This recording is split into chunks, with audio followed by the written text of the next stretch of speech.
Hello and welcome to another video. This is the second episode of the story in which Kakashi is given custody of Naruto. But indefinite babysitting was not something Kakashi wanted to do with his life. This story is from Twin Trouble. Please make sure to support him, her. Please like and subscribe to show your support. Time to start the show. 3 years old. Again, Naruto. Get that out of your mouth. Naruto looked up, all innocent eyes and cute expressions. The effect was somewhat marred, however, by the kunai he was currently chewing the handle of, his hand awkwardly holding the somewhat dull but still sharp enough to cause damage blade. Kakashi was not impressed. Naruto, he growled warningly. Put that down. The blonde considered, and, wisely, chose to obey, quickly placing the knife back on the table where he'd found it. Naruto. You know you're not allowed to touch Daddy's kunai, Kakashi said sternly. I don't care if you wanted it, I don't care if you could reach it. It's against the rules. Naruto had the grace to look shamefaced. Sorry. Not good enough. Why aren't you allowed to touch them? Kakashi pressed. Naruto bit his lip, tears forming in his eyes. Because I see and get her, he sniffed. And you know want me her? Right, Kakashi agreed. Inwardly, he was wondering how long it would take before Naruto no longer was reduced to tears each time Kakashi showed the slightest bit of displeasure in him or his conduct. No park today, he said firmly. He felt a bit guilty, really. Playing in the park was the only truly childish thing the kid did, but he couldn't keep picking up his kunai like that. Maybe it was time to start letting him use them rather than the wooden training ones Kakashi had been teaching how to throw and fight with.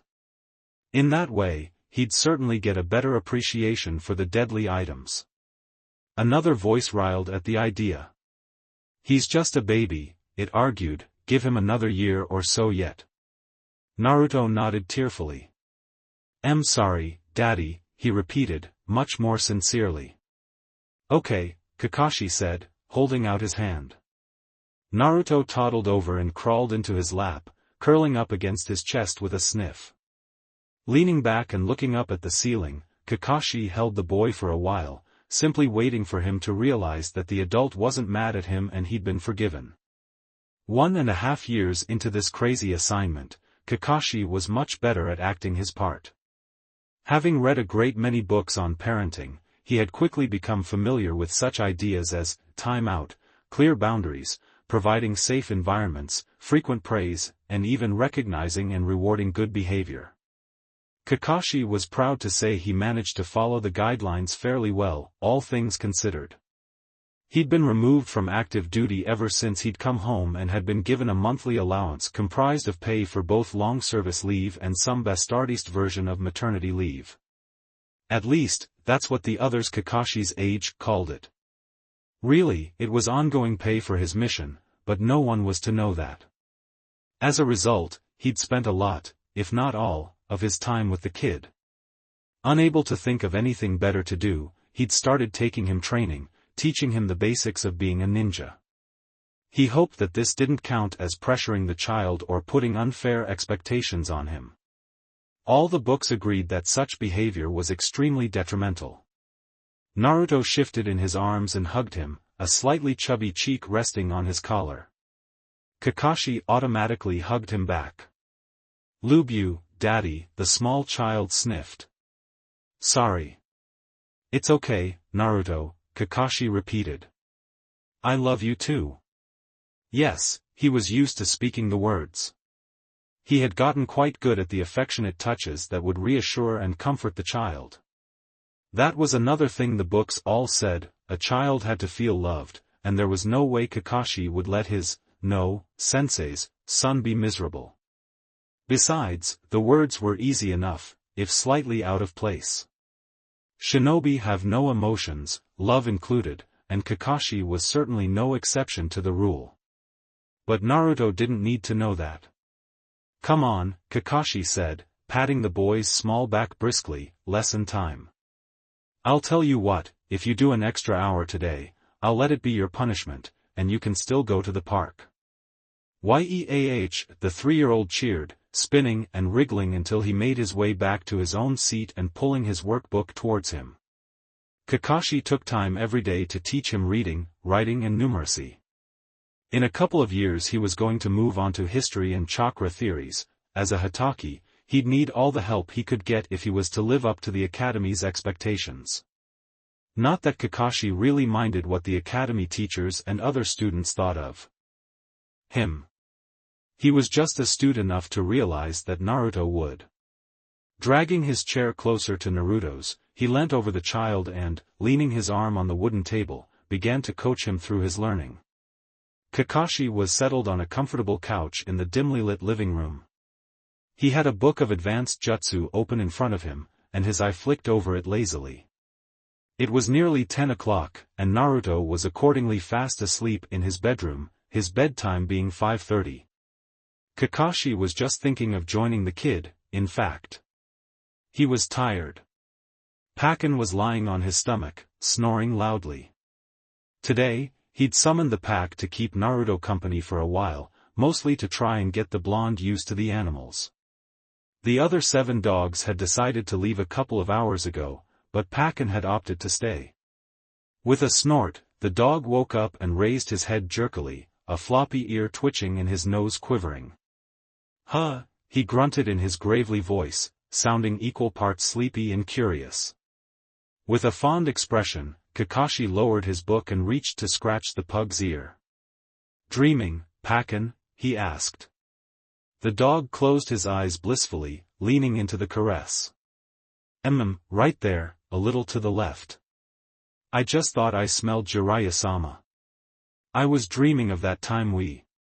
He trailed off sleepily, and to Kakashi's very great amusement his hind leg started to kick in response to the hand now scratching his neck. Within 2 minutes, Pakken had been reduced to a few sleepy, disjointed mumbles like, chasing cats, exploding, running, gur. Then, he sat up like he'd been electrocuted and stared intently at the front door. Pakken, what is it? Kakashi asked, instantly on guard. I thought I just dreamed it, but I'm sure now, the pug growled. I can smell dash. About then, the front door slammed open and an all-too-familiar voice shouted at the top of his powerful perverted lungs, hello. Kakashi. Oi, where are you, brat? I know you live here. Oh, there you are. Kakashi looked up dully as the legendary Sannin, the great Jiraiya, walked into his living room as if he owned it. Jiraiya-sama, please, the Hokage said, giving Pakken one last pat and picking up his book again. The dog snorted in disgust and lay down again. It's late. You'll wake up the kid. What are you doing here? I came to see you, of course, Jiraiya retorted, sitting in one of the comfortable armchairs nearby. Wanted to visit, see how you were going, maybe meet this new addition to the Hokage family I heard tell about. Kakashi carefully didn't react. Jiraiya was the only other person in the world except for the Hokage who knew Naruto's true origins. The Sandaime had written to him right away when Naruto was killed, telling him of the death, and Jiraiya had stormed back to Konoha to scream and rage at his old teacher and make a great number of unfair accusations. Sarutobi had waited patiently until the Sannin had screamed himself hoarse before quietly explaining the truth. Ever since then, Jiraiya had been kept up to date on the boy's status, though this was the first time he'd actually come to visit. I had a hard time finding you, actually, Jiraiya was saying conversationally. I had no idea you were planning to move back into your father's house. I wasn't, Kakashi admitted. But I needed the space, and it didn't seem right to sell this place and buy another house. Damn brat, appending my whole life. They do that, Jiraiya agreed, grinning. Then he sobered. Is he happy? Kakashi considered the question that was so much heavier than the weight of the words themselves. Eventually, he nodded, once. I believe he is. He smiles often, and laughs frequently, he said slowly. Jiraiya looked a little relieved. I brought him this, he said, holding out a stuffed toy frog. Minato had one like it, and I thought. He trailed off awkwardly, hoping he hadn't offended the silver-haired man who for more than a year had been father to the boy. At length, Kakashi nodded and took the toy. I will give it to him, he promised shortly. The Sannin nodded, before his face split in a grin. Hey! Don't think I've forgotten you, kid, he added loudly. Kakashi winced. If Naruto woke up, this idiot legend could be the one to settle him again. As your father's friend and your son's godfather, it is my sacred duty to introduce you to certain aspects of life, he declared. Kakashi took a moment to wonder when exactly he'd given permission for Jiraiya to become Hokage Naruto's godfather, but shook it off as a lost cause. Something orange and rectangular was shoved into his face.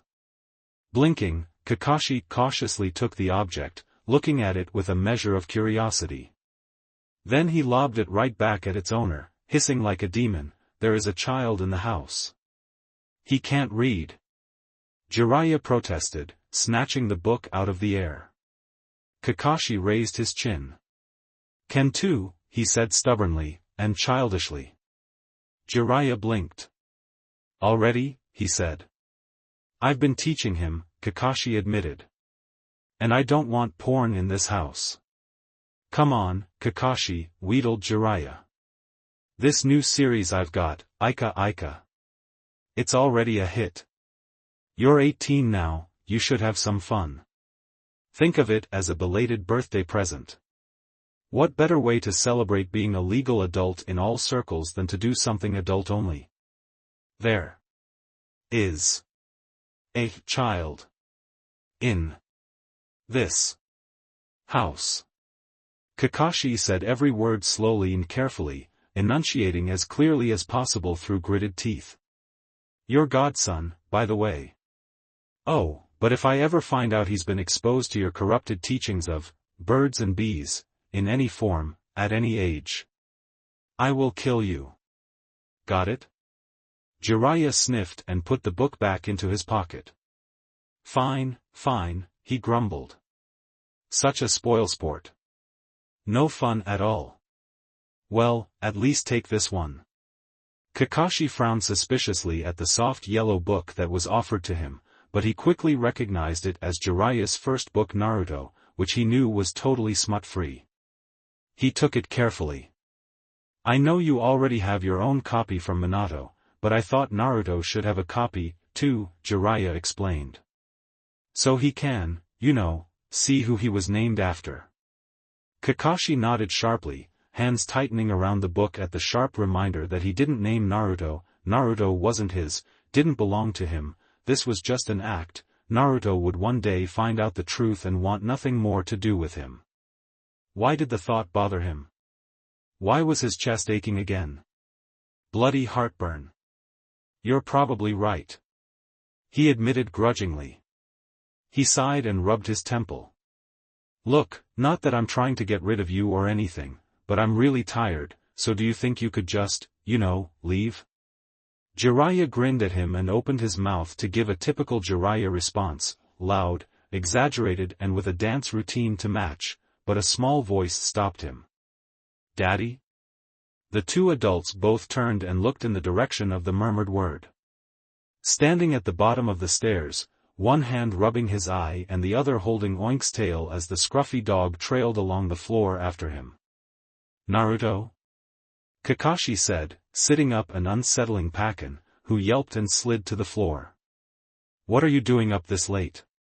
The blonde hesitated for a moment before his face crumpled and he rushed forwards, meeting Kakashi in the middle of the living room as the older Hokage stood and walked towards him. Dweem, he whimpered, holding up his arms. Kakashi didn't hesitate before swinging him up into his arms. A bad dream? Kakashi repeated, walking back to the couch and sitting back down on it. Pakken jumped up and curled up on the cushion next to them. What did you dream about? He held the trembling boy close as Naruto burst into tears and began to give him a broken description about being chased by big green monsters with huge fangs and red eyes. "And Kowlen Moven was Scar," he wailed. Kakashi rubbed his back soothingly, seeming not to notice the snot and tears gradually wetting his chest, soaking through his shirt. Shoo. You just stay right here with me. I won't let any monsters get you, ever. Peepwomi? Naruto asked, lungs heaving with the after-effects of his tears. I promise, Kakashi said seriously. Any monster that comes after you, I'll kill before he can touch you. And Pakken can bite their monster ankles. Pakken growled on cue, bristling at an invisible monster. Right. No one hurts Kakashi's pup. Grr. Naruto giggled, sounding much happier, and Kakashi ruffled his hair, holding him close to his chest and letting the sleepy 3-year-old fall back into sleep, comforted by his father's warm presence. Jiraiya took in the peaceful picture the two made, well aware and somewhat amused by the thought that he'd been totally forgotten. Soon, Naruto was happily sucking his thumb, snuggled against his father. Pakken had placed his head next to the boy in Kakashi's lap, and Kakashi had one hand on the small dog's head and the other arm hugging the blonde child. Jiraiya cleared his throat and smirked as Kakashi's eye snapped to him, surprised. You still here? He grumbled after a pause.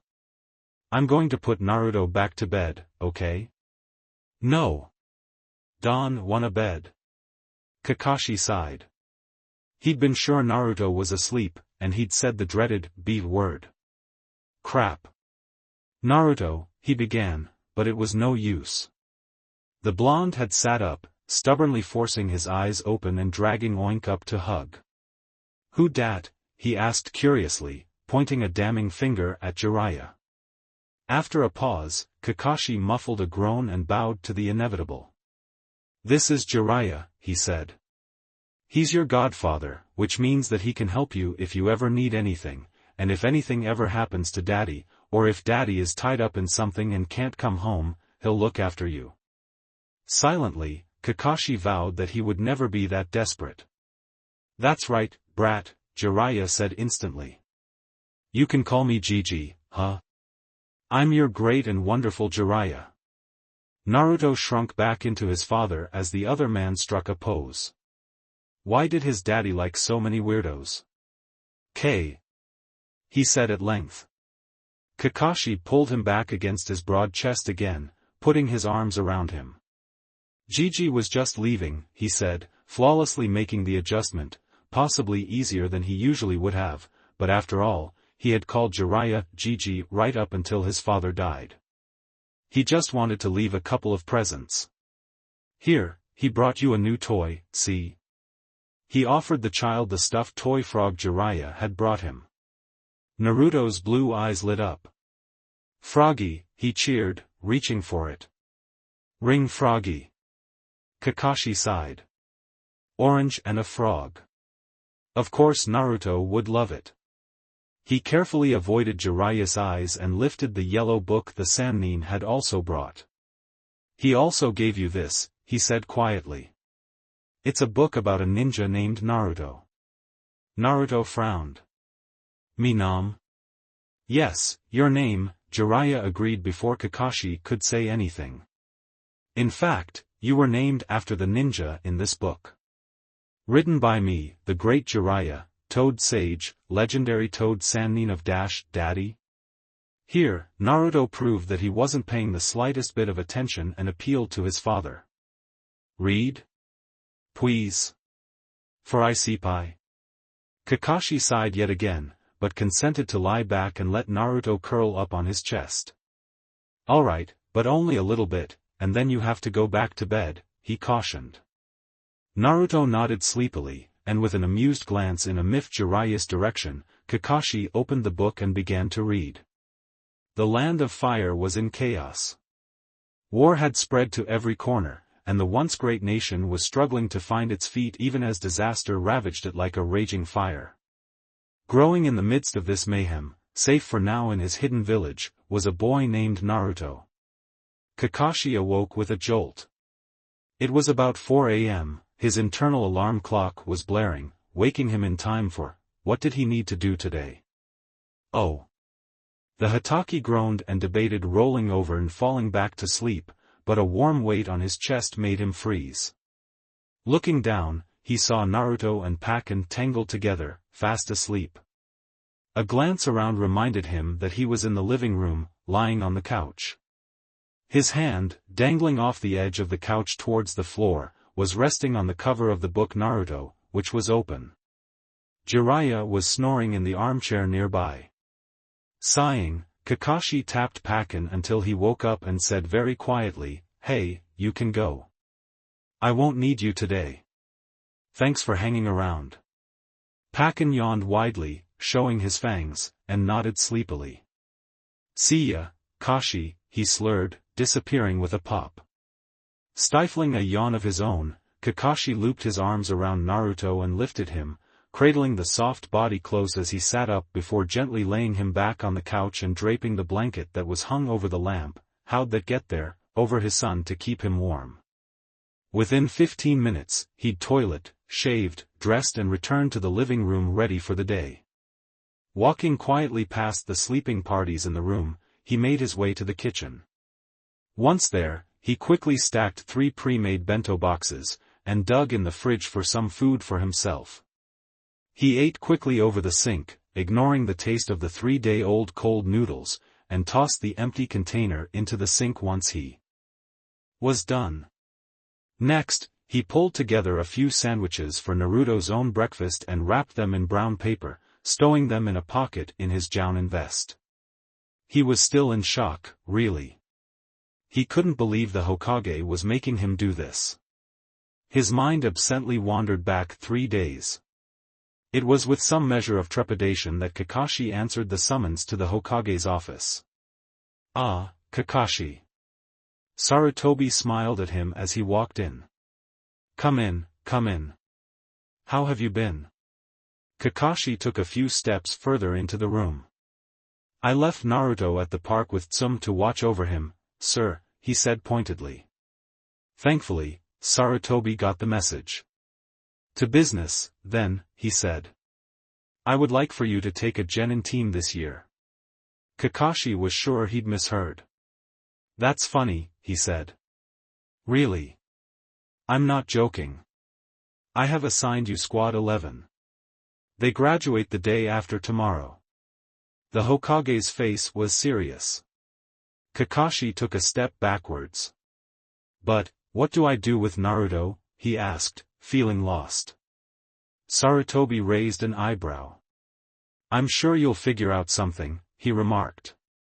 "But sir, I'm not the teaching type," Kakashi protested.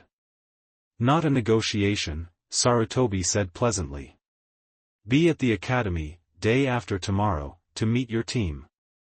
Don't be late, now." "Funny," Kakashi muttered, ignoring the sting as the words reminded him of a certain always late Uchiha. So what if Kakashi had been a little late to some things recently? It was hard to keep to schedule when you have a toddler in the house. What the hell was he in for? 3 days later, Kakashi repeated the mental query to himself. What the hell was he in for? He'd met the brats yesterday, and compared to them, Naruto in a tantrum was a downright angel. He'd actually had to grab the girl before she was shoved off the edge of the roof by the 2 boys wrestling. Quickly stuffing a few things into his backpack, he filled Naruto's sippy cup with cold orange juice and moved out to the living room once again. Unceremoniously, he kicked Jiraiya hard in the shins, and the older man jerked awake with a strangled shout. "What the hell, brat?" he hissed, squinting at Kakashi. Kakashi smiled innocently. "I have an early appointment." "You have to leave," he informed the Sannin. Jiraiya's eyes lit up. "I could watch Naruto for a bit, if you're busy," he offered hopefully. "Not a chance," Kakashi said flatly. "Out." By the time he'd kicked a stumbling and swearing Jiraiya out of his house, it was 5 am. Kakashi took a deep breath, knowing that he was supposed to be meeting his genin right now. "Ah, well. Naruto," he said gently, kneeling next to the couch and rubbing the boy's back. "Time to get up, pup. Let's go. You and I are going to test a trio of imbeciles." Naruto moaned a little and tried to curl tighter into a ball. Kakashi chuckled and carefully lifted him. "Come on. Let's get you dressed."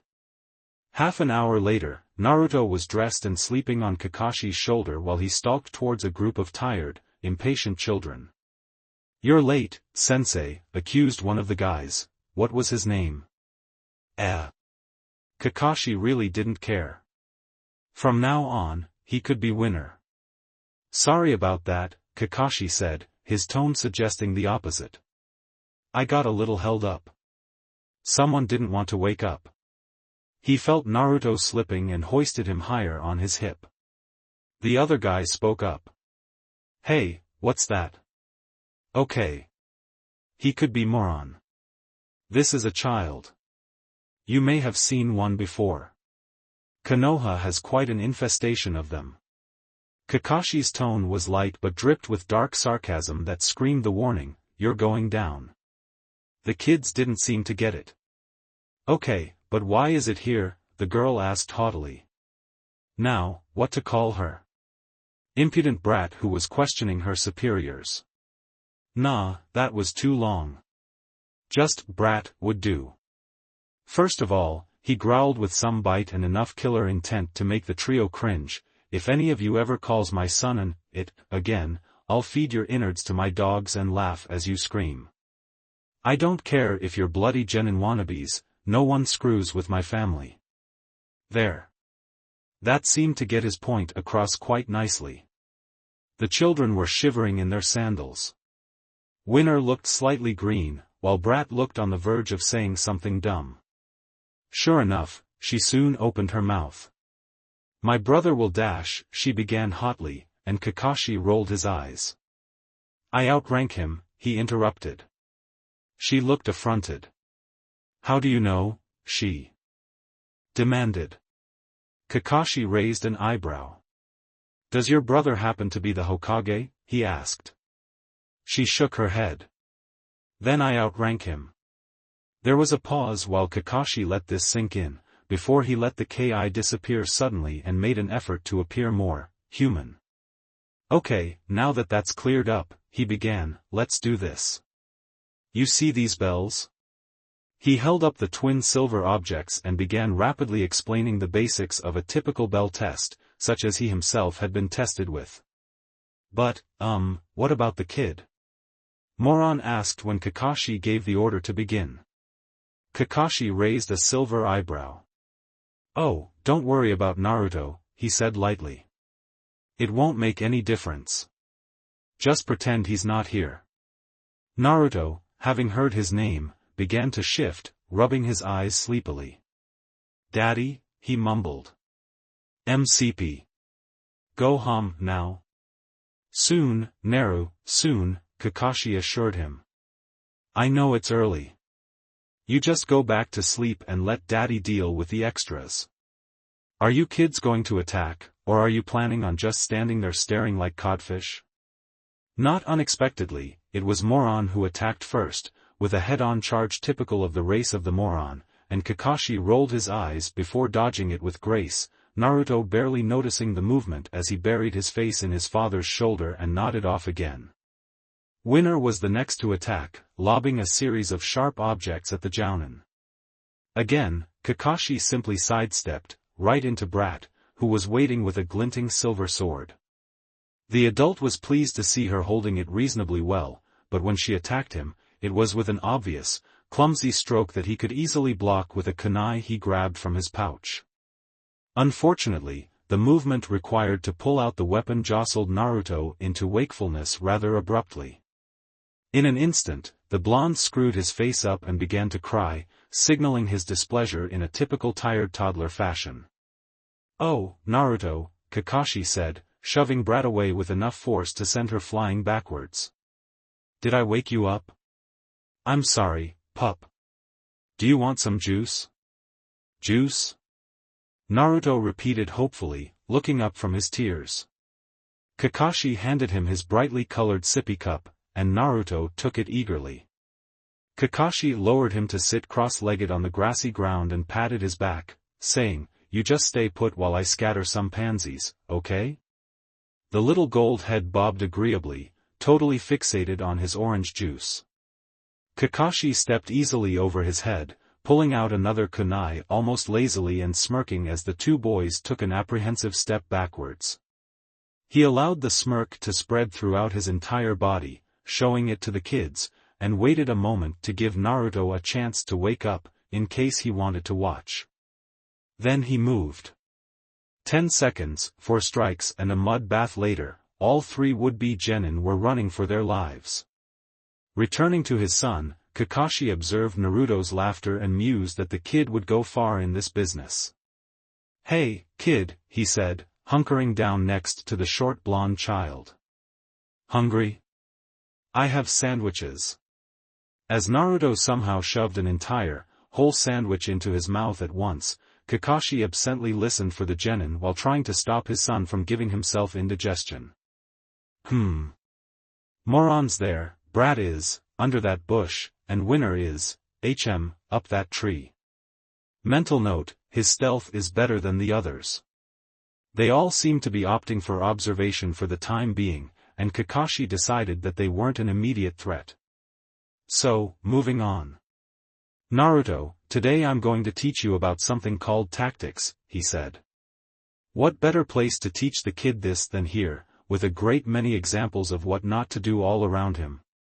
Naruto looked up, blue eyes squinting because of how much food was in his mouth, making his cheeks bulge. "WRNGG, he managed, giving Kakashi a truly nauseating view of an entire half-chewed sandwich. "Naruto, swallow, then talk," he sighed. "Don't talk when there is food in your mouth, remember? Because it's rude, it's gross and daddy can't understand you anyway." Naruto nodded and swallowed with difficulty, then tried again. "Tactics?" he asked. Kakashi nodded. "Tactics," he repeated, but didn't stress it further. A tactic is, well, similar to a plan. It's how you approach something. Naruto cocked his head, confused, and Kakashi reached into his backpack, pulling out Naruto's wooden blocks. He spread them out on the grass before Naruto. "Okay," he said, rapidly stacking 4 of them, one on top of the other to create a small tower. "Say it was your mission to knock this tower over. What would you do?" Naruto cocked his head adorably.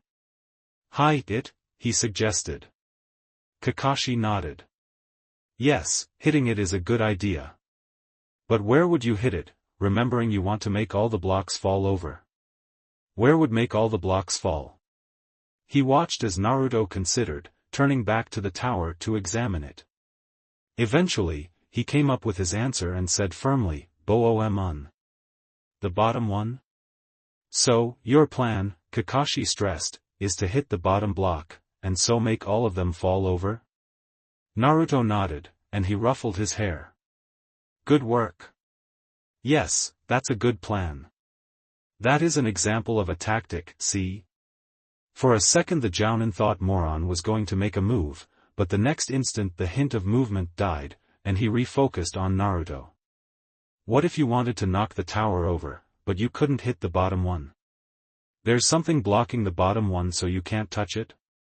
Naruto looked over the tower again, taking a little longer this time. Kakashi hoped the exercise wasn't confusing him, but eventually the little head nodded firmly as the child sat back on his bottom again. He said, pointing at the block second from the bottom. Kakashi nodded, half kneeling next to him. Very good.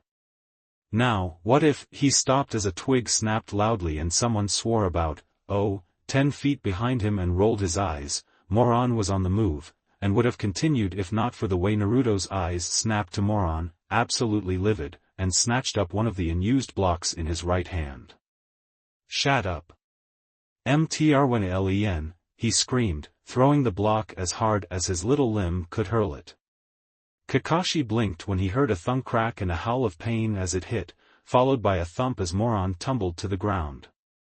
He held himself perfectly still, staring at the now smug expression on Naruto's baby face. "I'm not going to turn around," he said slowly and loudly enough for Moron to hear him, "because if I do, I'm going to see a wannabe Genin who has been downed by a 3-year-old. That kid has one hell of an arm on him." Moron grumbled, clothing rustling noisily as he sat up. "Ow." Kakashi was mildly surprised. "Oh, you're still awake then? Not one of your best throws, Naruto." Naruto scowled, first at the Genin, then at his father and finally at the blocks on the grass in front of him. "Hi him with the side, stead v de corner. You have to learn to compensate for that, remember?" his father reminded him. Naruto's surly look didn't vanish. "Stupid bok." Kakashi smiled, not that it could be seen through his mask, and continued, "So, Naruto, I have a challenge for you. Say there's a wall around the tower. How do you get to the bottom block to knock it all over?" He stood up, dusting off his knees. "And on that note, there's a Genin or two who have little enough stealth for me to stop ignoring them." Instantly he turned in time to fend off an attack from both Moron and Winner, each coming from different sides. Without preamble, he cracked their heads together and they dropped like stones. "You're going to have to try something different if you want to stand even a snowball's chance in hell of getting these bells," he informed their unconscious bodies. "Daddy, I has idea," Naruto said suddenly, and he turned back to the boy. "If ya climbed de vav, why cowed no ovr de boom bok? Or, you cowed just no ovr de vav too, f it's only, s big, s de tower." Kakashi laughed, and nodded. "Yes, that's right," he agreed. "Well done. You're getting the hang of this. Hang on, I have a couple of idiots to drop in the river." Saying so, he bent and lifted the weakly struggling boys he'd bashed together and ambled happily over to the nearby river, where he proceeded to toss them into the icy water. "I do hope you can swim. Next time, try something new. How's this?" Brat asked darkly from Naruto's direction. Kakashi spun around in time to see her fly at his son, kunai out, ready to slash at the toddler, and a second later he was there, grabbing and twisting her wrists, throwing her away, slamming her against a tree trunk and leaning close to speak in her ear. "Didn't I already warn you," he said darkly, "what happens to people who attack my son?" Sitting among his blocks, Naruto grinned.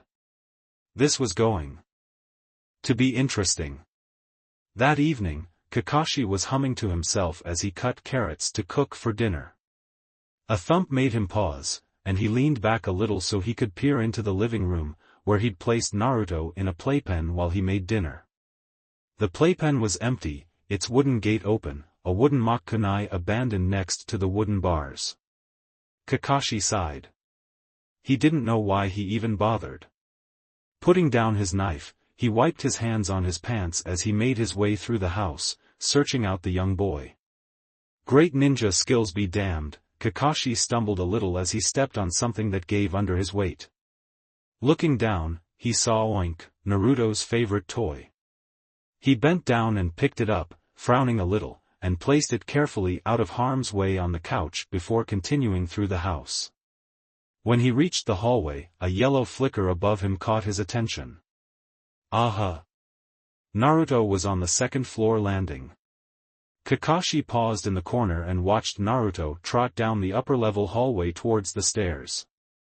He felt a pang in his heart when he realized Naruto was holding the frog Jiraiya had given him tucked under his arm, where Oink had resided for the last 2.5 years. He shoved angrily at the emotion. Of course Naruto would choose toads over dogs, it was in his blood. He was not and never would be Kakashi's son, and Kakashi needed to remember that. He couldn't allow himself to forget that fact. Jiraiya had more right to him as the kid's godfather than Kakashi would ever have. So why did his chest hurt? It was startlingly painful to watch Naruto stop at the top of the stairs and lift that orange frog plushie high above his head while Oink had been abandoned carelessly on the floor, but then a feral grin split the boy's face and he threw the toy as hard as he could, throwing so that it flew all the way down the stairs and hit the 1/3 from the bottom with a pitiful squeak. Naruto laughed, and Kakashi watched, stunned, as he, carefully, holding onto the rail and moving slowly just like Kakashi had taught him, descended the staircase and grabbed the frog harshly, dragging it back up to the top stair to repeat the whole process. This time he managed to hit the bottom stair, and he laughed delightedly. Kakashi decided to step in and moved into the child's field of view, bending to pick up the toy as Naruto struggled to climb down the stairs as fast as, slow and careful, would allow. "I see you're enjoying Gigi's gift," he commented, offering the toy back to the child. Naruto took it and nodded, grinning. "Yeah. Make fun, squishy son," he declared. Kakashi smiled a little. "So this is how you play with toys, huh? Interesting. I never noticed you doing this with Oink." Kakashi was taken aback at the disgust that was instantly written over the boy's face. "Not fro Oink. He my fiend," he half-shouted indignantly. "No, Ike stupid froggy." Kakashi had to bite back a shout of amusement as he thought of how Jiraiya would respond to that statement. He shook his head at the pouting child. "So, what did you name it?" he asked, gesturing the toy. Naruto shot him a look that said, "Are you stupid or something?" "S.A. Froggy, Daddy," he told him in a no-duh kind of way. "Froggies Don has names. Ey dumb." Kakashi laughed. For years old a pair walked towards the training grounds holding hands, one tall and silver-haired, the other short and blonde. Kakashi listened attentively as the boy told him in great detail about the outing he'd had with his godfather the day before. Kakashi had finally consented to give him 2 hours with the brat, as Jiraiya was leaving the village today and wouldn't be back for goodness knew how long. Even 2 hours seemed to be enough to expose the 4-year-old to some questionable, purely Jiraiya pastimes, and it was just as well Naruto was so innocent. And then he did the weird dance thing he does and he stood on his hair and felled over. "Gigi's an idiot," Naruto said matter-of-factly. Kakashi started and began to cough at the address. "Where did you learn that word?" he demanded, thinking it was a good thing Jiraiya was well and truly out of the country by now. Naruto blinked at him. The ladies at the hot springs was yellin' it at him. Kakashi closed his eye. He was going to regret asking this, but... They called him Gigi? No, they called him something else, but I can 'member the something else, so now he's Gigi. Naruto nodded firmly. Kakashi said, tugging Naruto out of the way of a jogging Genin team. Soon, they'd reached the sunny, grassy training field Kakashi favored when teaching his young companion things.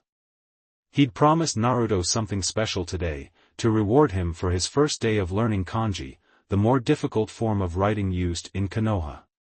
It sort of surprised Kakashi how much the young boy seemed to enjoy physical learning, throwing kunai and taijutsu forms and the like, but as he always took pains to make it into a game of sorts, he supposed it wasn't too unusual. Neither of them knew how to play normally, after all.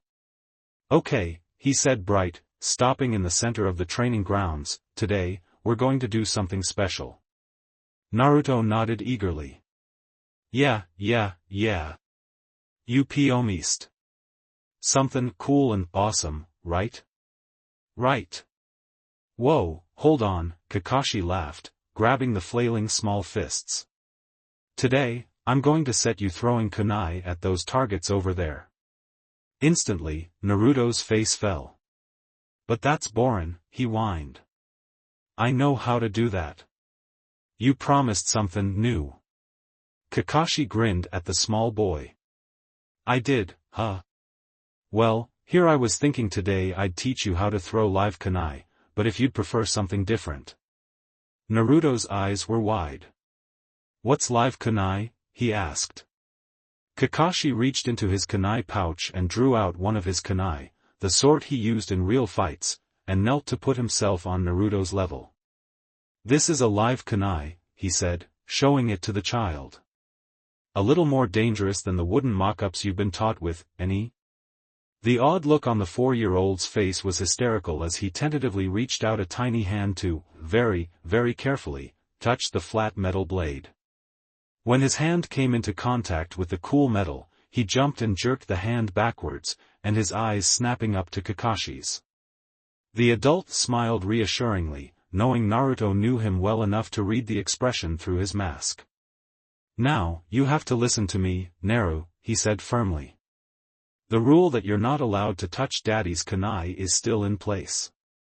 If I am going to teach you to use live kunai, you have to promise me that you will only ever touch them here, in this training ground, with me here to watch you, until I specifically tell you otherwise. If I find out, and I will, I promise you, that you've been touching these without permission, I will stop teaching you this instantly, and you will have to go back to wooden kunai and shuriken until you are taught this in the academy. Do you understand?" Naruto nodded instantly, and Kakashi ruffled his hair with his free hand, satisfied.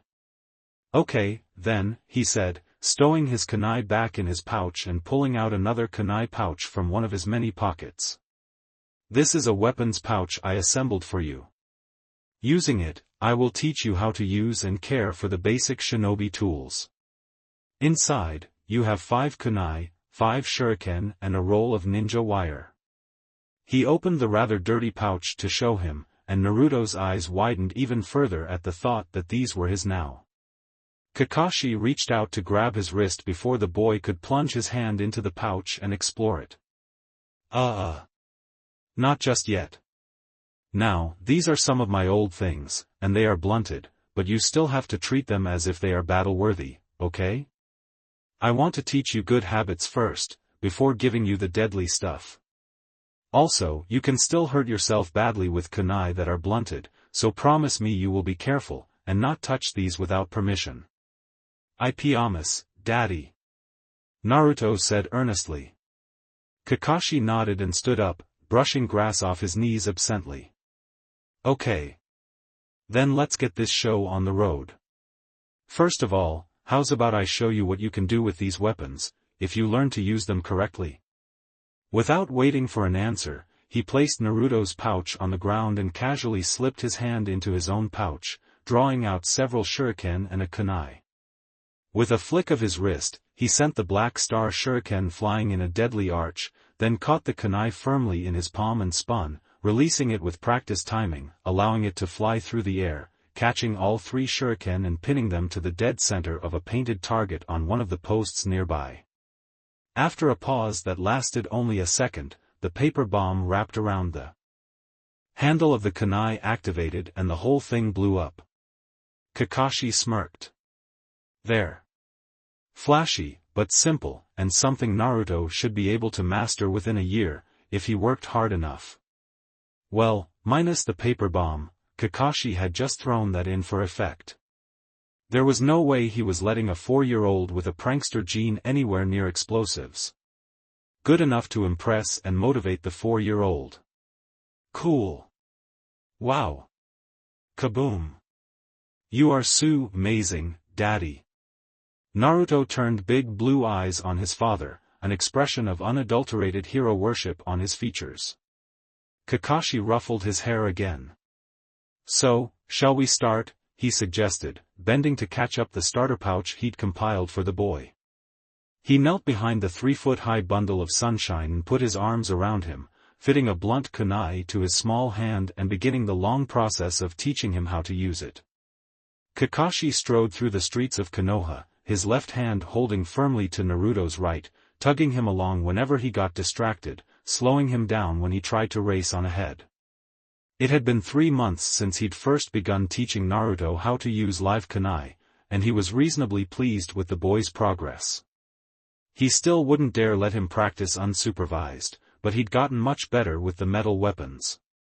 He'd even become rather adept at cleaning them and rebinding the handles. Kakashi was currently mulling over the pros and cons of teaching him how to sharpen the weapons too. So far, cons were winning. Kakashi, said Hatake, glanced up and nodded as Inuzuka Tsume waved at him, calling him over to her. She was seated on the grass, leaning back against her big dog Koromaru, and she grinned up at him as he approached. "Hey, kid," she said. "What's up?" "Not much. We've come to play in the park," Kakashi said dryly, nodding at Naruto, who had pulled his hand free of his father and was cautiously approaching Koromaru. The large animal was watching him with an amused eye. Tsume nodded. "Yeah, my youngest one is playing here, too," she said, nodding at the playground 15 meters in front of them. "And I'm not on duty until tomorrow, so I got time to watch the little monster." Kakashi nodded absently, watching Naruto tentatively place his hand on Koromaru's side, and then very cautiously begin stroking his fur. Koromaru was clearly trying not to laugh. "Naruto," the silver-haired jounin said, catching the blonde's attention, "you have half an hour here before we need to leave. Why don't you go play? I'll be right here if you need me." The 4-year-old nodded enthusiastically, gave the fascinating, huge, dog one last pat and raced off to the playground, leaving Kakashi to sink onto the ground, pull out a romance novel he'd found in his father's study and begin to read.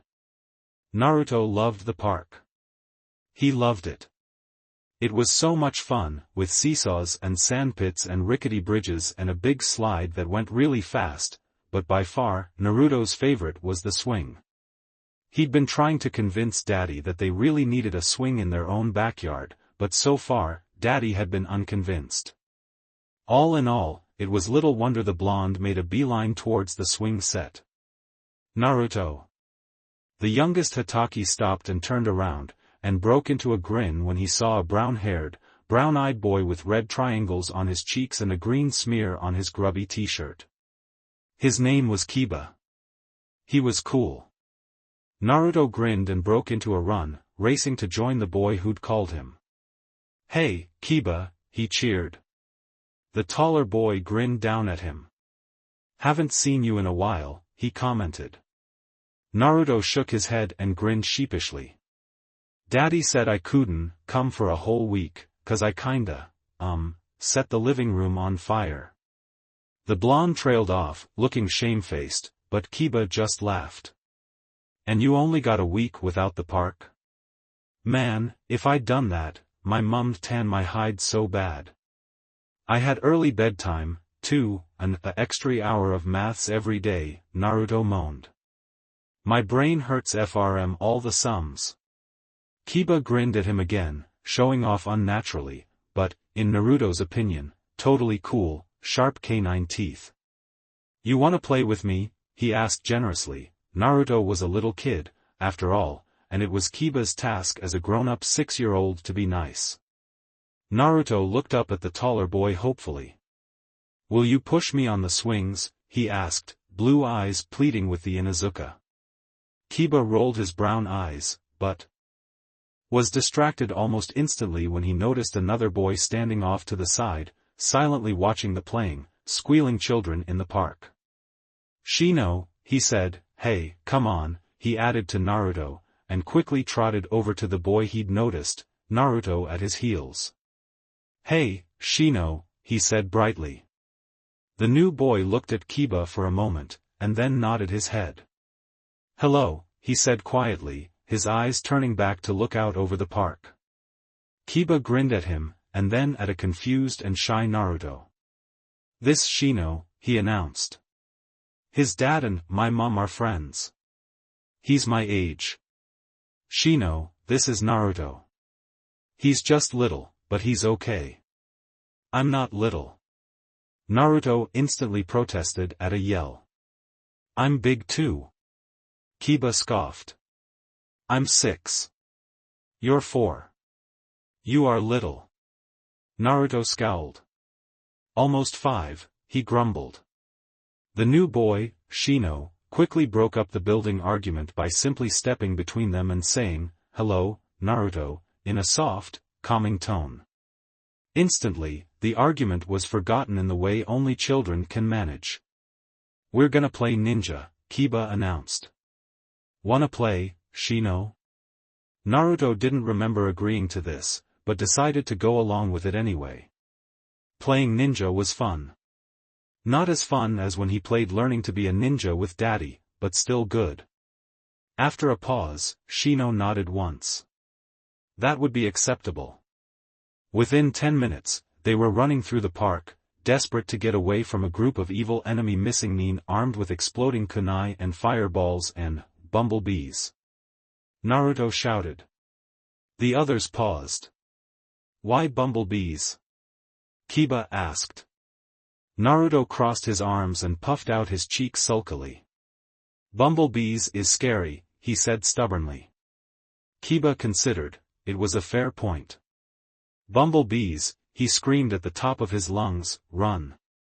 Giggling, the three of them ducked under the rickety bridge to hide as a swarm of bumblebees flew overhead. We have to do something, quick. Kiba hissed, excitement lighting up his eyes. Or they'll break through the walls and Konoha'll be doomed. I can take care of the bees, offered Shino. Kiba nodded.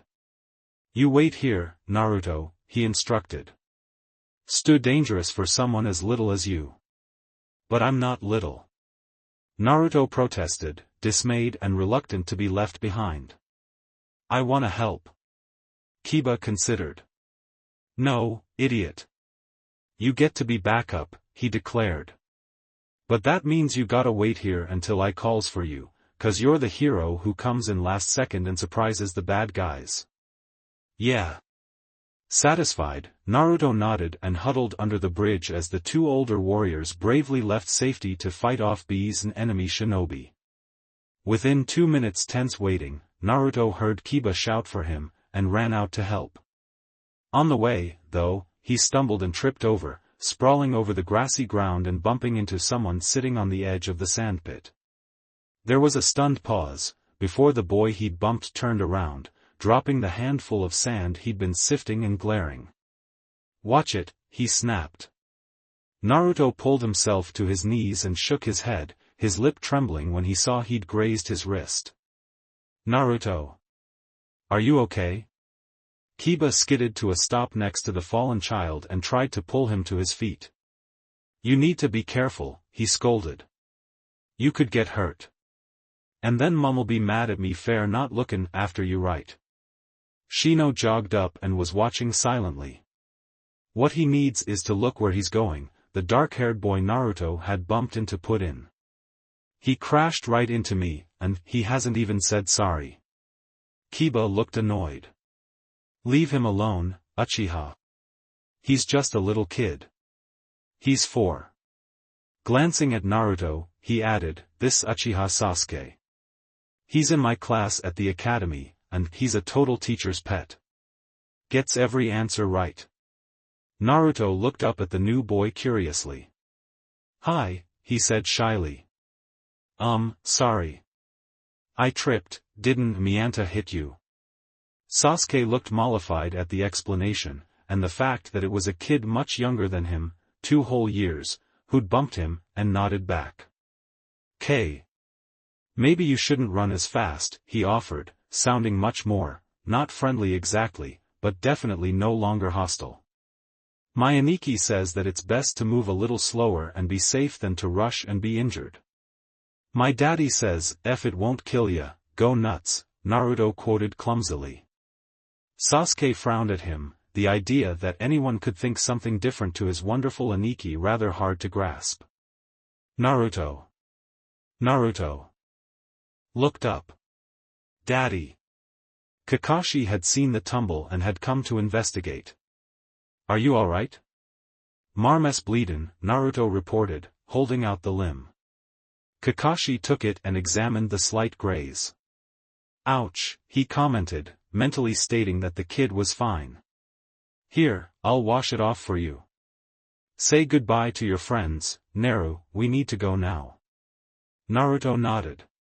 Bye, he called to the 3 older boys gathered around him. See ya. Kiba said back. Bye, Sasuke added.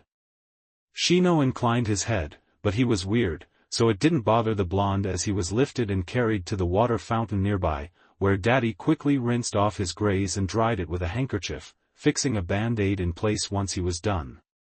Kakashi finished quickly and ruffled Naruto's hair, saying, "Daddy needs to do some shopping now, okay? Come on, let's do that quickly, and then we'll go home. And maybe I'll even let us stop off to get some ramen for dinner on the way home." The promise in place, he led Naruto towards the marketplace, smiling at the child's cheer. Weaving through the crowded streets, one hand firmly clasped around Naruto's, Kakashi mused that it was times like this he was truly grateful Sarutobi had chosen him to raise the brat. Naruto was like sunshine incarnate, lighting up his otherwise grim world. He'd never thought having a child would end up being so fun.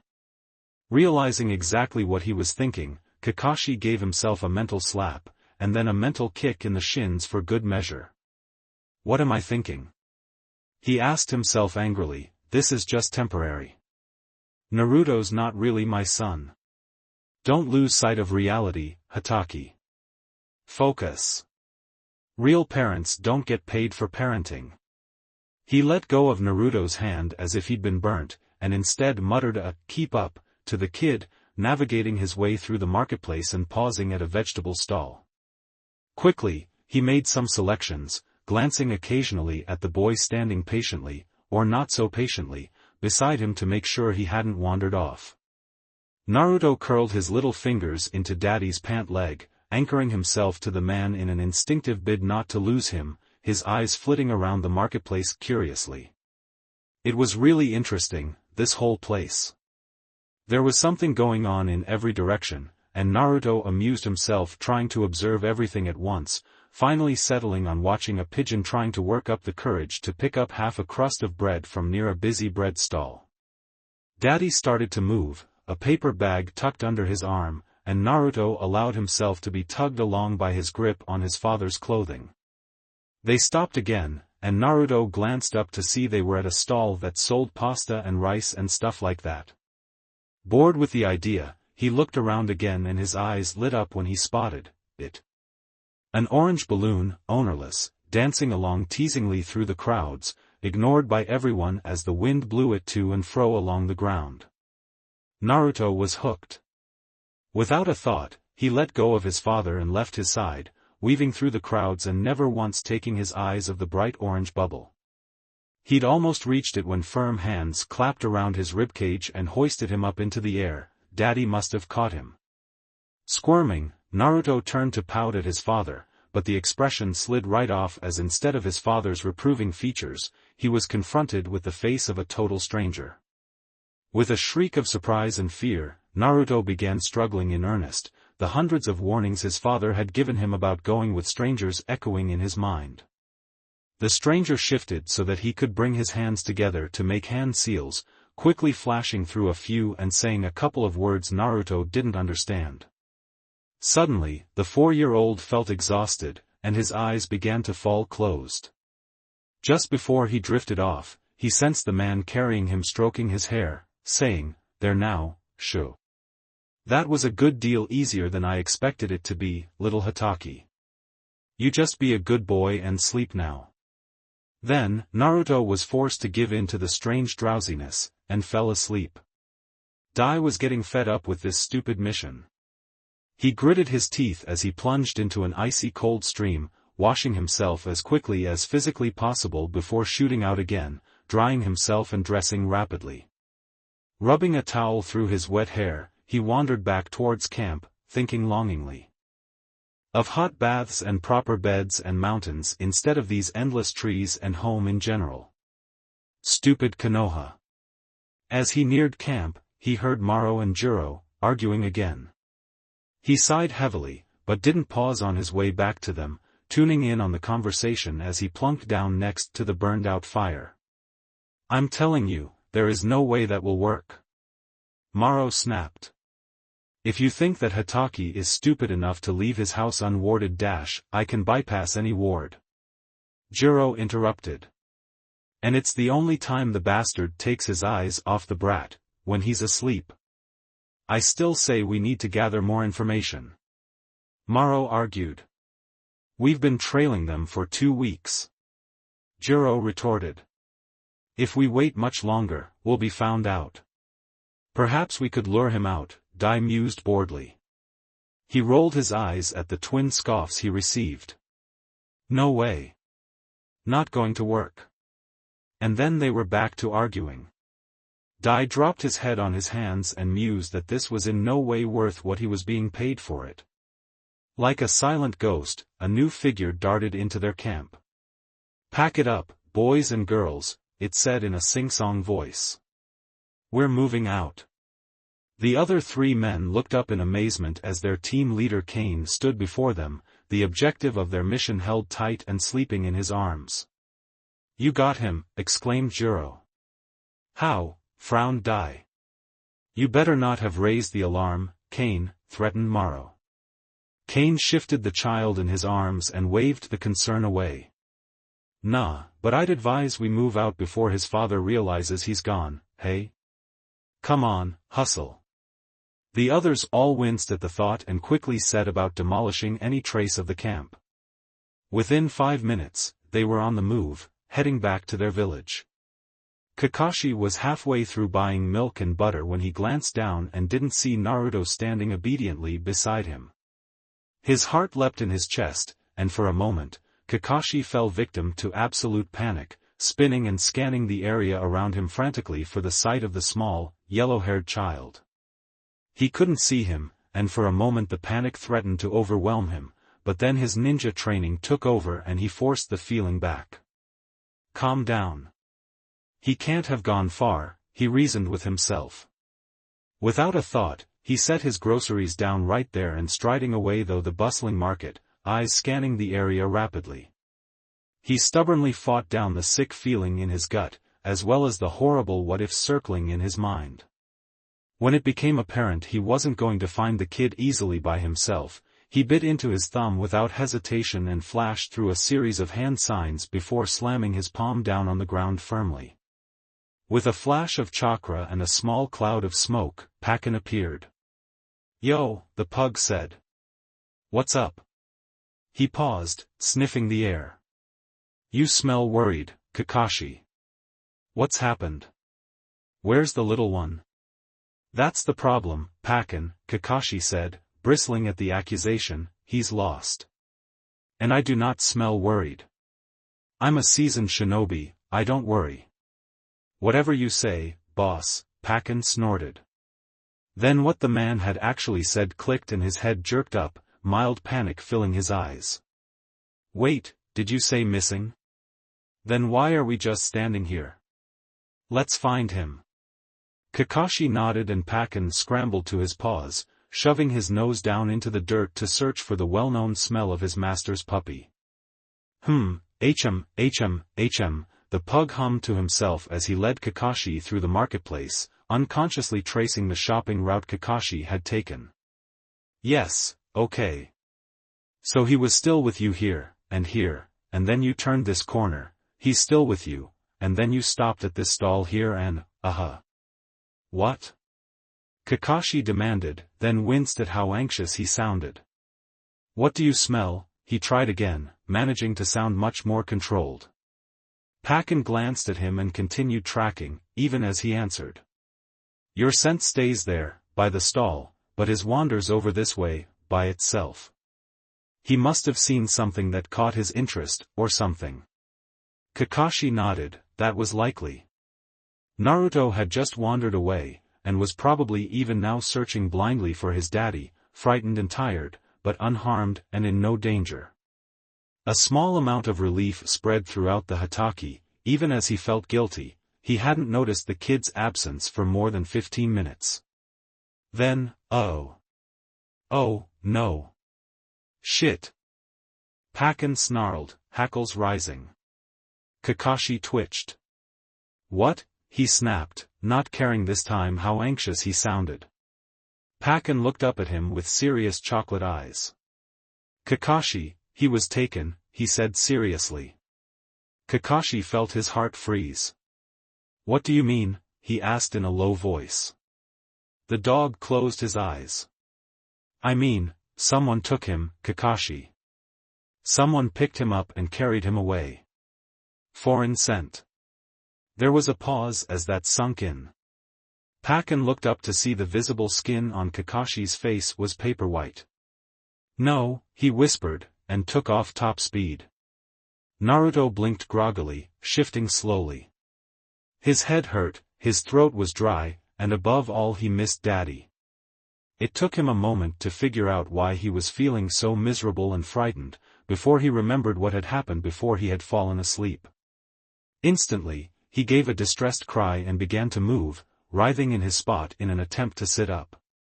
It took him a long moment to realize that someone had draped a rough blanket over him, and he began to cry plaintively. Instantly, a shape moved towards him and touched him gently, and Naruto flinched violently. He cracked his eyes open to see a red-haired man with scars crisscrossing his left cheek. "What's wrong with it?" the red-haired man was asking, but he wasn't looking at Naruto, no, he was looking over the small body at the others gathered there. Naruto spun his head, taking in all of them, black hair, brown hair, green hair, and began to cry harder. "Might be scared," offered black hair. "I sure as hell would be." It's probably thirsty." "The sleep jutsu does that," green hair said dismissively, unscrewing the cap of a bottle. He grabbed Naruto and forced him to sit up, kneeling behind him and weaving his hand through gold hair, tilting the child's head back and forcibly placing the bottle at his lips. "Drink, you brat," he added roughly. Naruto gagged and spluttered, managing to swallow some but not nearly all of the cool, metal-tasting liquid that flooded his mouth. The rest splashed down over his front, soaking his shirt through. His tears leaked faster and he struggled against the cruel grip on his hair, desperate to be free. "Hey, Maro, how's about you don't drown the kid?" Brown hair said, tugging green hair away and smiling at Naruto gently. "Hey, your name is Naruto, right? I'm Kane. It's okay now. You just be good, and no one will hurt you." "I want dd, Naruto choked, curling into a defensive ball. The adults exchanged glances and leers. "Do you now?" Black hair droned. "Fat chance," green hair snapped, "not after all the trouble we went to get you away from bloody Hokage. You're not going to be staying with your daddy anymore," red hair said quietly. Naruto froze. I'm not," he asked haltingly.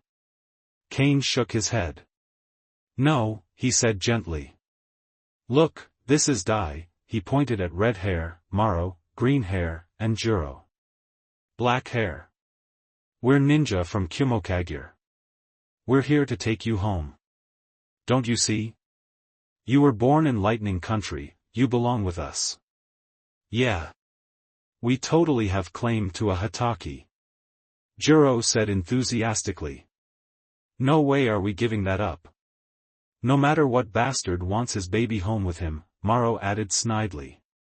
"Shouldn't we screwed around with a lightning girl in the first place, should he?" "Little harsh, Maro," Dai commented dryly. Naruto stared around at them all, uncomprehending. "But I don't wanna leave Daddy," he said, his lips trembling as tears threatened to fall again. I love Daddy." There was an awkward pause. "He'll forget," Kane said confidently. Then, to Naruto, "Come on, kid. Enough of a break, we need to keep moving." Naruto watched the man reach out to grab him, and just like that, his fear and uncertainty vanished. In its place was a sort of quivery determination that filled his whole body. They wouldn't take him. He wouldn't let them. And then Daddy would come and kick their butts. His blue eyes narrowed and he quickly scrambled to his feet, falling into a taijutsu stance his daddy had taught him.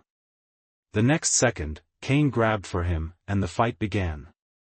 Kakashi slammed into the Hokage's office, totally bypassing both the secretary in the foyer and the Chunin guards stationed outside the office door, Pakken hot on his heels. "Naruto. He's been abducted," he burst out, cutting right across what looked like a briefing for a mission. The Jounin squad all looked rather affronted, and then shocked and sympathetic as they realized why exactly their fellow Jounin had interrupted. Sarutobi paused for a moment to gather himself. Kakashi, calm down, he said firmly. What has happened? Naruto has been abducted, taken out of the village. Kakashi repeated agitatedly. Don't know who or why, but they were in the marketplace, and I looked away for a second, and Pakken says they grabbed him right there. Please, Hokage-sama, grant me leave to leave the village. I need to find him. Sarutobi blinked. Wait, he said. He turned to the Jounin team gathered in his office. You can go, you have your orders, he said. The 4 Jounin nodded and disappeared, leaving Kakashi and Pakken alone with the old man. Kakashi, take a moment to calm yourself. I will gather a Chunin squad to go with you. But Kakashi began to protest the delay, but a look from Sarutobi silenced him. Please hurry, he murmured. The half an hour he was forced to wait while a team was assembled and briefed was easily the most torturous, the most painful he had ever experienced, including that time when he was being interrogated in IWA and they'd poured acid over his body. Finally, it was time to leave. Kakashi jerked to his feet and swept his eyes over the 3 Chunin assembled, pretty good for a last-minute thing, but not the ninja he would have chosen if he could have. Kurenai, one of the kunoichi from his age group, all set for the Jounin exam next month, and 2 people Kakashi knew only by sight and name, Kamizuki Izumo and Hagane Kotetsu, 18, relatively new to being Chunin. Kakashi fidgeted as the Hokage gave them a few last-minute orders and was out the window before Sarutobi had even completed the word go. It was a moment before the Chunin realized what had happened, and they exchanged confused looks, but the Sandaime just sighed and waved them after him. Catch up if you can, he advised. Then they were off. Naruto sank his teeth into the arm that reached towards him, throwing a punch at the near body of the big man. When he tasted blood, he let go instantly, spitting and gagging, only just computing Kane's cry of pain as he did so. Ah! The feral little son of a bitch, he shouted, clapping his hand over the perfect ring of teeth marks he now had bleeding on his arm. That's gonna scar, you fucking son of a bastard, you mean, Maro corrected, eyes fixed on the panting 4-year-old who was standing slightly clumsily in his best fighting stance. Of course Hatake would teach ickle bastard a few fighting moves. Damn it. Well, wasn't Daddy Hatake already, like, a genin by the age of this runt? Dai asked. We could have a fight on our hands. Bah, Jiro scoffed. He's still just a kid. Grab him. While they were talking, the 4 of them had circled around Naruto, forming a 4-point ring to hem in the wide-eyed child. Naruto spun his head, searching for an escape route, and just barely managed to dodge out of the way when Maro made a lunge at him. Just like with Daddy, the blonde thought to himself grimly, ducking under Kane's arms to deliver a punishing kick to the shins. Somehow, it wasn't even remotely fun, unlike when he played like this with Daddy. Daddy! Naruto choked on a sob as arms enveloped him, and he began to claw at them, squirming, biting, kicking, elbowing and punching to get loose. Somehow, he slipped through the arms and fell to the ground. I won, go with them. I can. Dai had a hold on him now, hoisting him into the air by his arms and crushing him against his chest, so all the little teeth could find to bite into was a tough Jounin vest. Naruto squirmed desperately, reaching, stretching.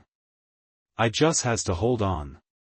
He felt his hand brush the coarse material, and jerked, managing to slide that crucial 1.5 inches closer. Daddy will come. He's gonna come get me. He promised. Little fingers curled around a hard cylinder, and Naruto blinked to rid himself of tears before jerking his hand back, inadvertently driving his elbow into Dai's right tricep. Dai didn't even notice, being too preoccupied with a squirming body and flailing legs. Daddy, please hurry. I'm frightened.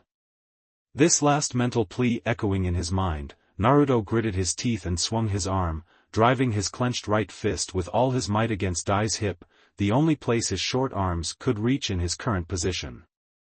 It worked, Dai swore loudly and Naruto was once again dropped to the ground, where he dragged himself to his feet and fell back into a wobbly, ready stance, stolen kunai held out before him, red blood dripping off it slowly.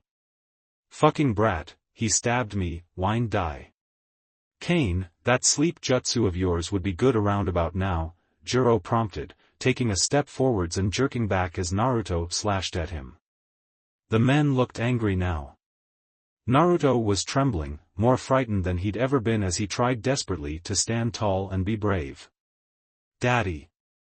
Pakken led the retrieval team through the trees at breakneck speed, the scent of the kidnappers fresh enough for him to follow it easily. Kakashi was right on his tail, almost literally, to the point where he was glad he didn't have a long bushy tail like Ryu or Shiba. If he had, it would have already been trodden on by his frantic master. Kakashi was himself more frightened than he could ever remember being, the day Obito died, the Kyuubi attack, every single assassination, it all paled in comparison to this feeling. What would he do if Naruto was gone? Dead, or lost to him forever? No. Kakashi shoved that thought away. He wouldn't let that happen. No matter what it took, he would get Naruto back. He wouldn't let anyone steal his son from him like this. The Jounin missed a beat as he realized his thoughts, and a second later his mind settled into a sort of grim understanding. Yes, Naruto was his son. Nothing would ever change that. He'd raised, cared for, fed, nursed, loved, yes, he truly loved him. More than anything. And now, paternal instinct was rearing in him, ugly and animalistic. He would tear apart the ones who dared to take his son from him. That was a promise. He just regretted that it took something like this for him to realize it. Cursing himself for not seeing, not understanding, for never telling the boy, his son, just how much he meant to his daddy, Kakashi gritted his teeth and put on another burst of speed, making Pakken yelp and begin to pump harder, trying to keep pace. Keep up, the Hatake snarled back at the winded Chunin following him, not caring one jot that they were growing tired. Not far now, Pakken panted at him, glancing at him long enough for Kakashi to spot the fire in his usually gentle eyes. The pug was as angry as he, well, almost as angry as he was. It was impossible to be as angry as a scared father. But Pakken loved Naruto, too. His pack leader's puppy. Just up ahead, the small animal barked. They're on the ground, not moving. We should be there, right, now.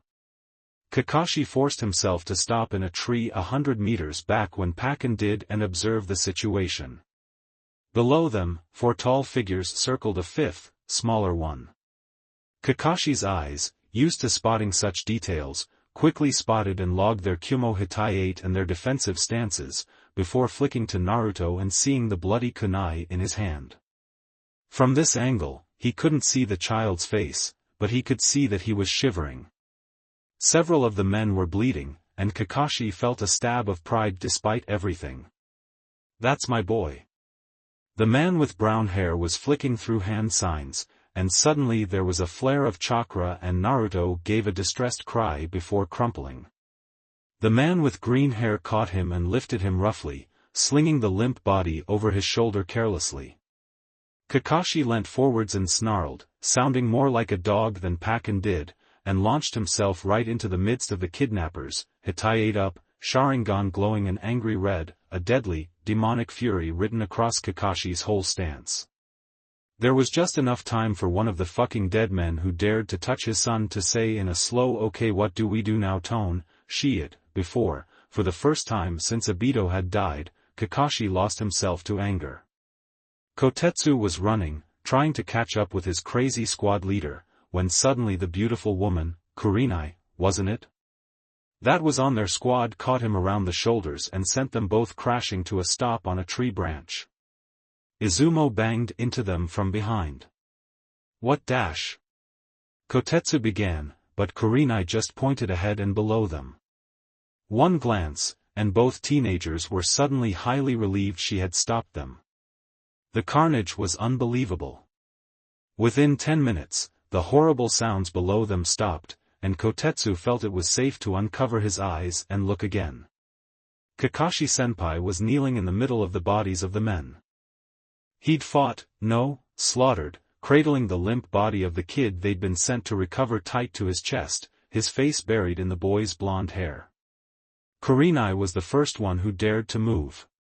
She knew Kakashi, so she felt a measure of reassurance in the thought that he probably would recognize her before he attacked her. She had seen ninja in this state before, and knew that it would take very little to set him off again. Cautiously, she jumped down from her tree branch, landing lightly before him. Kotetsu and Izumo watched her as if she were crazy. "Kakashi," she called, not moving any closer.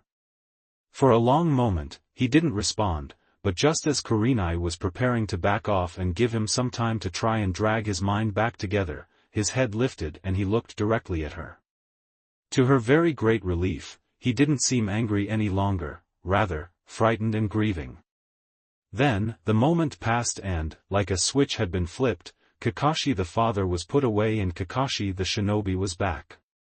"Kurenai," he said, his voice perfectly level as he raised a hand to pull his Hitaiate down over his Sharingan eye. He didn't let go of Naruto for a second. "Is Naruto, is he?" Kurenai was afraid to ask. Kakashi shook his head, settling back to sit on the blood-splattered ground, heedless of the corpses around him. "He's alive, but I can't get him to wake up," he said, a touch of despair worming its way into his voice. "I think I recognized those hand seals," Kurenai offered. "I'm fairly sure it was a genjutsu. Do you want me to have a look at him?" Instantly, Kakashi's arms tightened around the unconscious boy protectively, but after a moment good sense won out and he sighed, nodding once and laying the boy down in his lap, flicking a finger to call Kurenai over. Understandably, Kurenai hesitated, not very anxious to approach the man she just seen tear 4 jounin bigger than himself limb from limb, almost literally.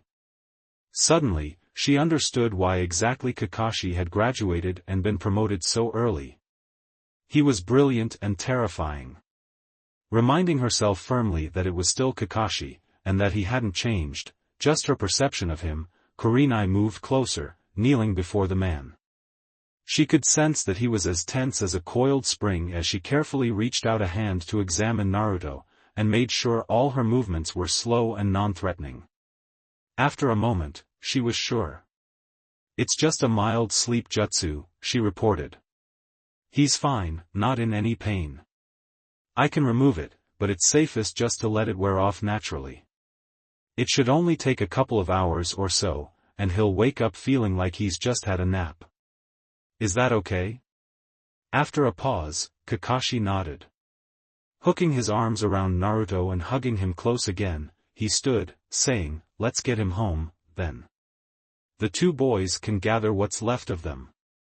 He jerked his head at the bodies, and up in the tree, Izumo and Kotetsu both winced. Naruto came back to the world groggily, unwillingly. Eventually, he was awake enough to recognize the warmth around him, the iron arms hooked under his shoulders and knees, holding him close to a strong chest, the sensation of movement as the person carrying him leapt between trees. The last thing he remembered was Kane doing that some jutsu thing on him, and him feeling really sleepy, and Naruto let out a choked sob as he realized he must be being carried by one of those horrible men that were taking him away. He began to struggle weakly, tears stinging eyes he had yet to open. The arms hugged him tighter for a moment, and a jolt ran through Naruto as the man spoke. "There now. Don't worry, Naru, I've got you." He knew that voice. That was, Naruto's eyes flew open and he looked up at his daddy's masked face, his mouth opening slightly in surprise as relief flooded through him so sharp it hurt. "Daddy," he croaked. Kakashi glanced down at him and responded by holding him even tighter. "I'm here, son." "You found me," Naruto mumbled tearfully. "You came. I knew you'd come. Daddy."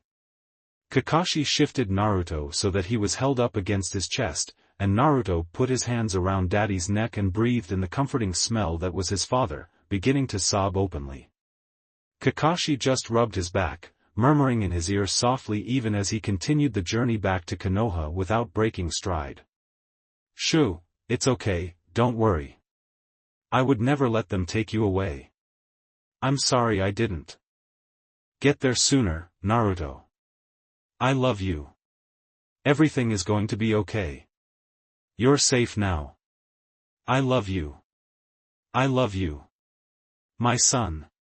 5 years old, a blonde child huddled under the stairs, waiting with bated breath, mentally counting down the seconds. He had to restart twice because he lost his place, and so was a good 30 seconds off when, crash. Bang. Splatter. Crack tinkle tinkle. Crackle. Swoosh. There was a long, intense pause. Then, Naruto. The child flinched, his grin unwavering. "Who?" Daddy sounded angry. "This one must have been good. Naruto. Get out here." Naruto's smile slipped a bit. Okay, Daddy really was mad. Whoops. See, this was the crucial downfall of each of Naruto's plots. He always forgot that there would be consequences for his experiments. "Hatake Naruto. I'm going to give you a 10-second immunity. If you're not out here in that time, you will be punished for hiding from me." Okay, Daddy was still screaming. The only time Daddy yelled was when he was world-endingly mad. Time to do as he was told. Naruto quickly squirmed out of his hiding place and trotted to where he could hear his father counting down. He found him in the hallway, beside the door leading into the kitchen. His chest was smeared with blue paint, some of which had been blackened with a fire, and was glaring something awful with one eye as water trickled from his hair down his bare back. He'd just gotten out of the shower, and was only half-dressed. Naruto winced, cringing away from the furious expression on his father's bared face. I'm sorry," he said tentatively. Kakashi pointed one hand at the open doorway, and Naruto took the cue to look. There were blue paint and glass shards everywhere, and black fire marks dotted liberally throughout the kitchen, and water pooling on every surface. "What?" Kakashi said, his voice shaking just a little as he tried to rein in the emotions warring inside him and remember that it was a 5-year-old who had done this. Who knew someone so small could cause so much damage? "Did you hope to accomplish by putting paint in the coffee machine, and then switching the machine on?" Naruto looked away and scuffed the floor with one bare foot. "Well, I found the paint, and I was wondering if making it hot'd make it dry, and so I thought I CLD put it in the coffee maker.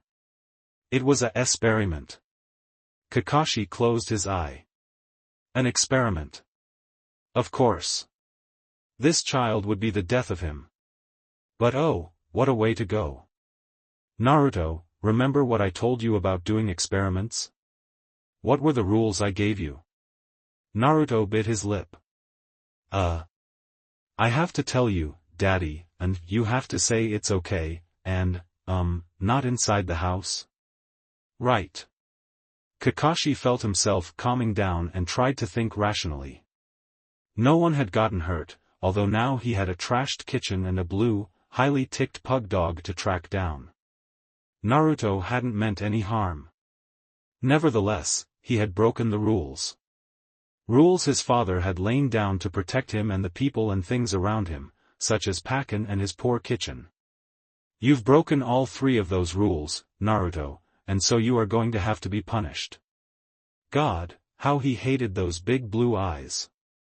Stupid, stupid blue eyes staring at him with such remorse and guilt, silently asking for mercy.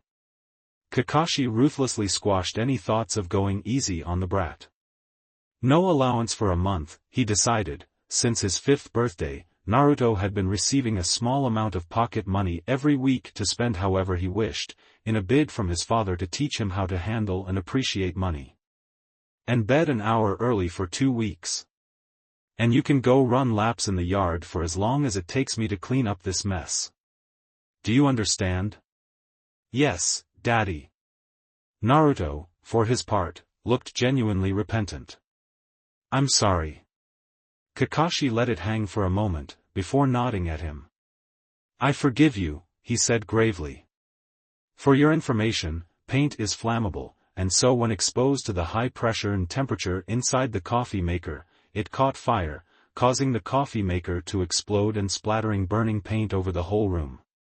I then used a Suiton jutsu to put out the flames. Cool. Naruto exploded, eyes lighting up at the mental image.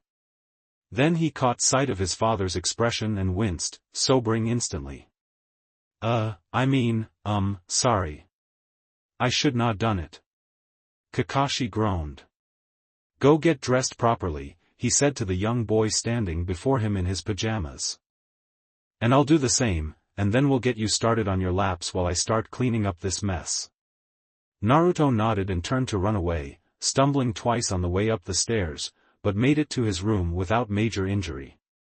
Quickly, he squirmed into his day clothes, knocking over a pile of 8 to 10-year-olds' adventure books written in kanji he'd received as a gift from his father for his birthday 2 months beforehand. Plunking down on the floor, he wrapped the set of training weights his father had deemed him ready for around each of his shins.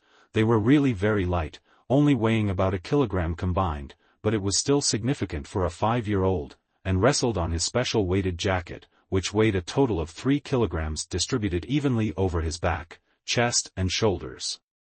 The whole point was to build up the strength in his young body.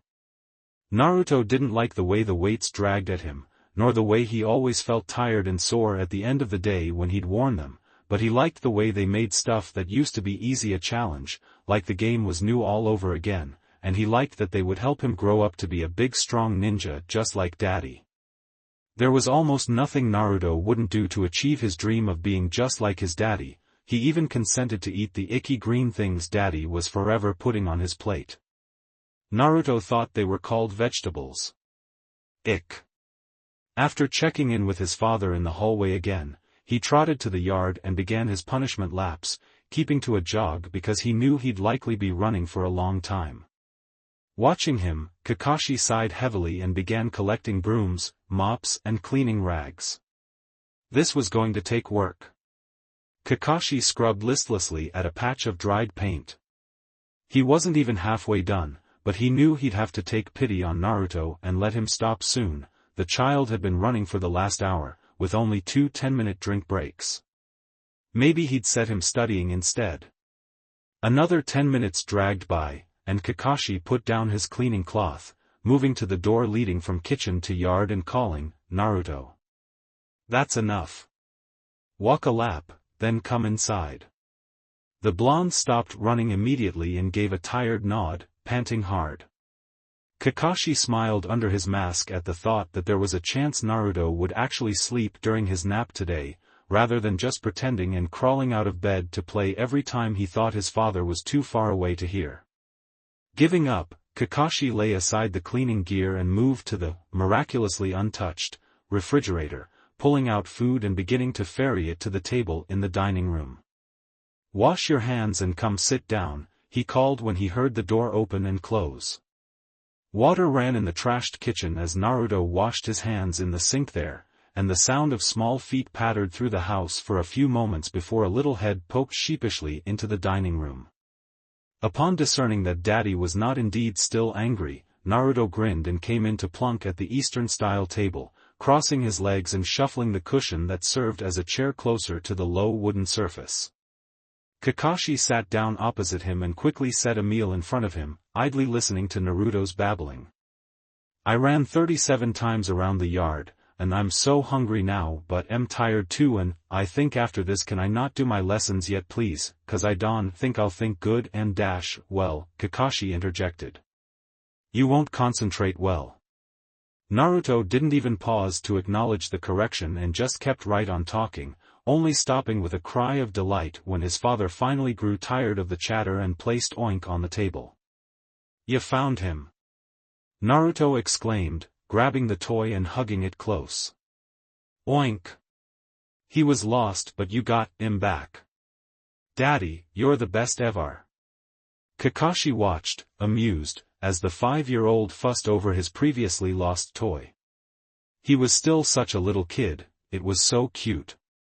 Next time you leave him behind, I might not be able to collect him, he cautioned. It was sheer luck that Ayame-san put him aside for you when you left him at Ichiraku's. You need to be more careful, okay? Naruto nodded obediently, tucking Oink firmly against his belly and digging back into his food. Kakashi watched him, not eating much himself, but rather just toying with the food on his plate. How to broach the topic he sorely needed to discuss with the boy? After a long while tossing different approaches back and forth in his mind, he sighed and put his cup down on the table with a clink. Naruto, he said carefully, an internal twitch going off as Naruto looked up, cheeks bulging with the amount of food he'd stuffed into his mouth, his other hand smashing a handful of cold noodles repeatedly into Oink's face. Damn, and he'd just washed the toy, too. Putting the thought aside, Kakashi leant forwards and said, Narupup, even though I haven't been working since you were born, you do know that it's Daddy's job to be a ninja, right? Naruto nodded. He agreed. My daddy's the best ninja ever. 'Cause you're all like, super ninja power, and then the bad guys are like, and you're like, gur, and the baddies are like, meep, and then it's like, bang, smack, kaboom, and it's totally awesome. Kakashi didn't even try to follow the child's speech, choosing instead to take it as a simple acknowledgement of his father's occupation, and continued. Because of everything that happened around the time you were born, with your mama and everything, Hokage-sama gave me an extended leave of absence, he said, noticing the way Naruto stilled when his fictional mother was mentioned. But now, Sarutobi-sama has requested that I go back to work. I'm going to start taking on missions again. Naruto was staring at him, the expression on his face a mixture between confusion and apprehension. But, does that mean you won't be here no more? He asked carefully. Any more, Kakashi corrected automatically. And no. I'll still be here, just not as much. Sometimes I might have to leave you overnight or for a few days, but mostly I should be home every night for dinner, and I'll leave one of the dogs with you if I'll be gone for any longer. But you're not going to be here alone, Naru. Naruto cocked his head, frowning. I'm not. Nope. Kakashi leant back and ran a hand through his hair. You have been enrolled in first form at the academy. Starting Monday next week, you're going to be going to school. There was a long pause, Naruto's eyes growing steadily wider and wider. Kakashi braced himself for the inevitable ear-shattering squeal. Cool. Ah, there it was. Later that day, Naruto was pouting, arms crossed and cheeks puffed out as Kakashi sat cross-legged on the living room floor, calmly blunting his kunai. About 2 months ago, he'd deemed Naruto ready for the sharp blades, though he still had yet to teach him how to actually sharpen them. However, Monday was his first day at the academy, and Kakashi wasn't dumb enough to think Naruto would consent to leaving his ninja weapons behind, and there was no way he was going to let a 5-year-old take sharp knives to school. But why can't I take sharp kunai to the academy? Naruto whined, stamping his foot. Kakashi set aside a newly blunted kunai, resting it on the pile, and lifted one with sharp edges that glinted in the light. Because you'll be around lots and lots of idiots, he said flatly. Naruto blinked. Ugh. And he was happy again. Kakashi shook his head. Mental note, remember that excuse. Naruto bit his lip and looked around shyly. He was seated at his new desk while all around him kids his own age were chattering, squealing, bouncing up and down and racing around the room, overly excited by the prospect of their very first day of school. Naruto knew a couple of them by sight from the park, but hadn't spent much time playing with any of them. Because he often chose to hang out with Kiba, and Kiba flatly refused to tolerate anyone younger than himself other than Naruto, the Hatake didn't interact much with those his own age. Soon, the teacher, Nyoko-sensei, called them to order, and soon she managed to settle every child behind the desk with their name written it on a white sticker. Okay, she said, smiling around at the room of children. Welcome to your first day at the academy. Now, I'm sure to some of you, this is a little scary and new, but don't worry.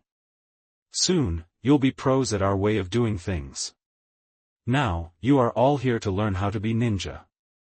Nyoko-sensei pressed a button on a projector situated at the front of the classroom and a large map lit up the blackboard. Naruto sat up straighter. He recognized the map. It was one of the 5 great shinobi nations, as well as the smaller ones dotted between them. I'm sure you're all aware it is a ninja's duty to protect its village. In our case, you will all grow to protect Konoha, but it is much more than that. There are hidden villages dotted all over our continent, each with ninja to protect the country they are situated in. Ninja also support the village by taking on missions that they are then paid for. There are 4 ranks of missions. Naruto found his mind wandering away from the lecture. He already knew all this stuff, but Daddy had told him that kids coming from civilian families wouldn't, so he didn't complain, instead watching the flight path of 2 birds out the window. They danced together, drawing invisible lines in the air that fascinated him. They seemed to be building a nest in the tree just outside the fence marking the edge of the playground. Maybe they were going to have eggs, and then the eggs would hatch out into baby birds that Naruto could climb the tree to see. The young blonde's thoughts drifted to his own family, and he wondered what his father was doing right now. He missed his daddy desperately right now, but refused to be a baby and say anything.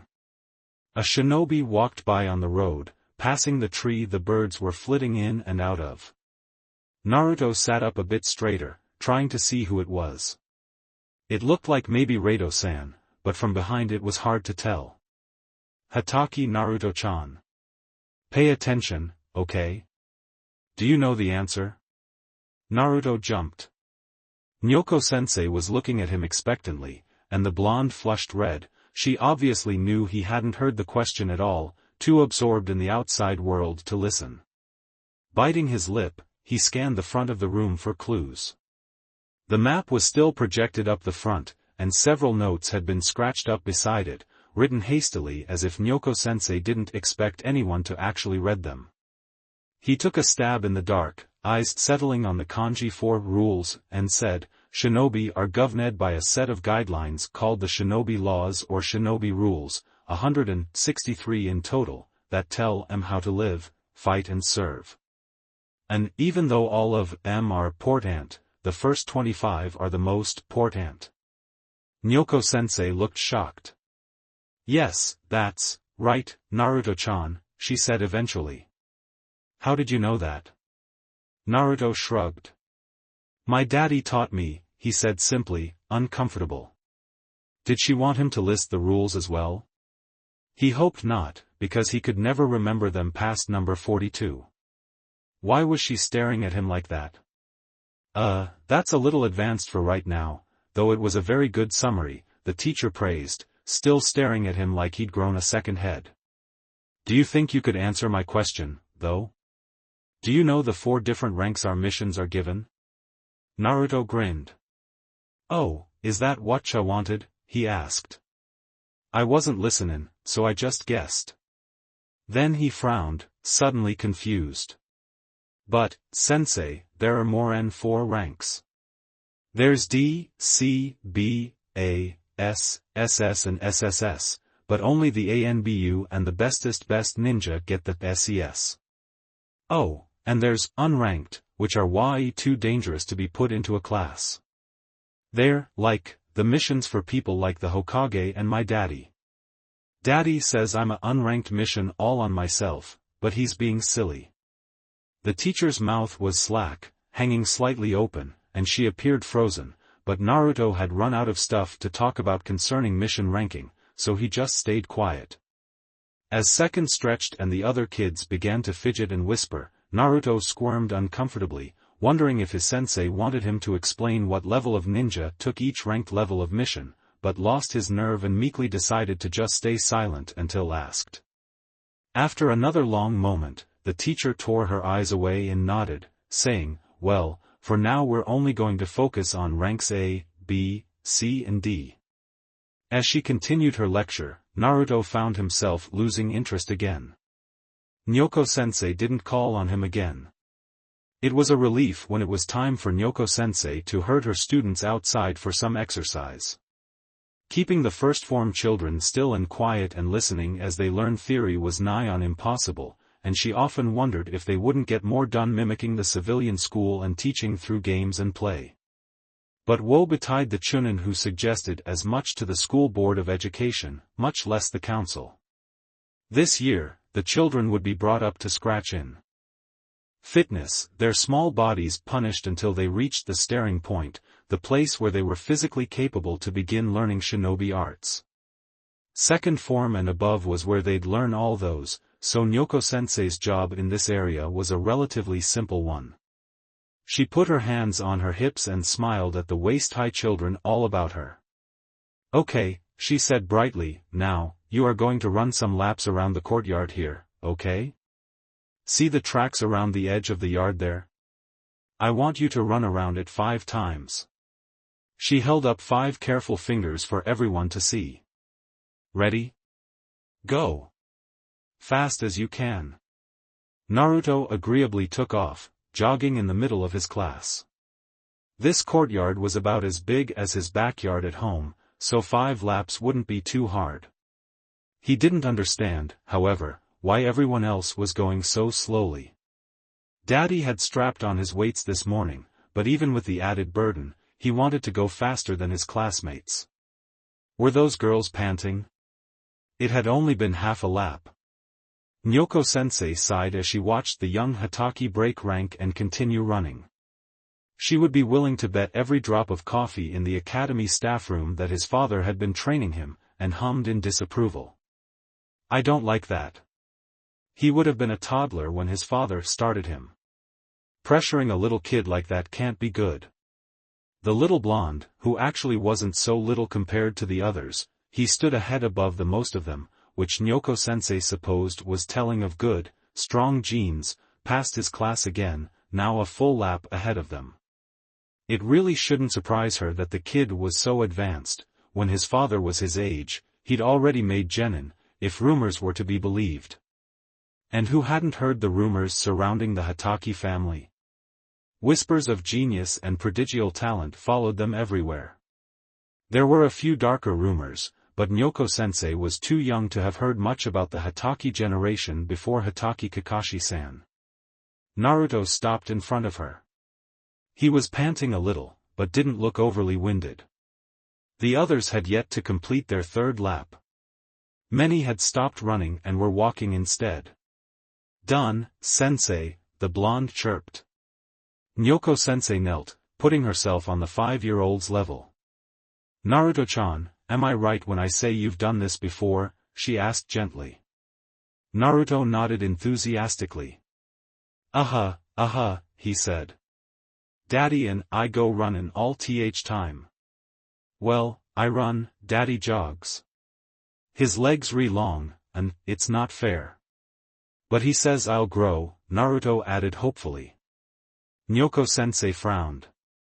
"And from what you what earlier, I'd assume you have also been taught about the shinobi rules and our mission system?"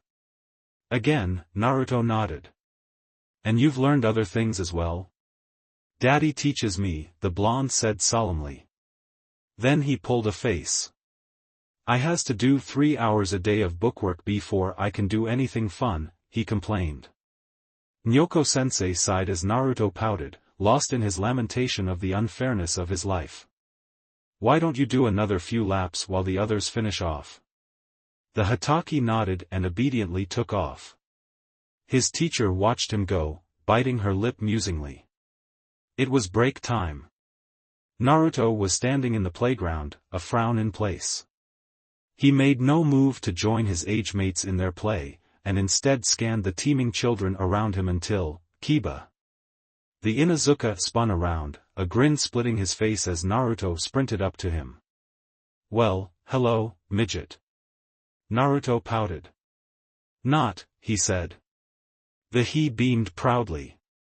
"Bigger than all my class." He had been very pleased to notice as much. Kiba patted him sharply on the head. "Still smaller than me, midget. You're finally in school, huh?" Heh. About time. But then, someone as little as you would take time to catch us big kids up. Naruto's smile disappeared faster than a fox down a hole or the dog that chased it there. I'm not little, he shouted. Kiba scoffed. I'm 7, you're 5. You are too little. Naruto pouted again, then allowed his grin back onto his face, traditional argument complete. The wild brunette ran a hand through his tangled hair. So, how are you liking school so far? He asked. Naruto stuck out his tongue. Bleh. It's boring, he whined. Kiba laughed. Well, duh. If it makes you feel any better, there's a swing over there.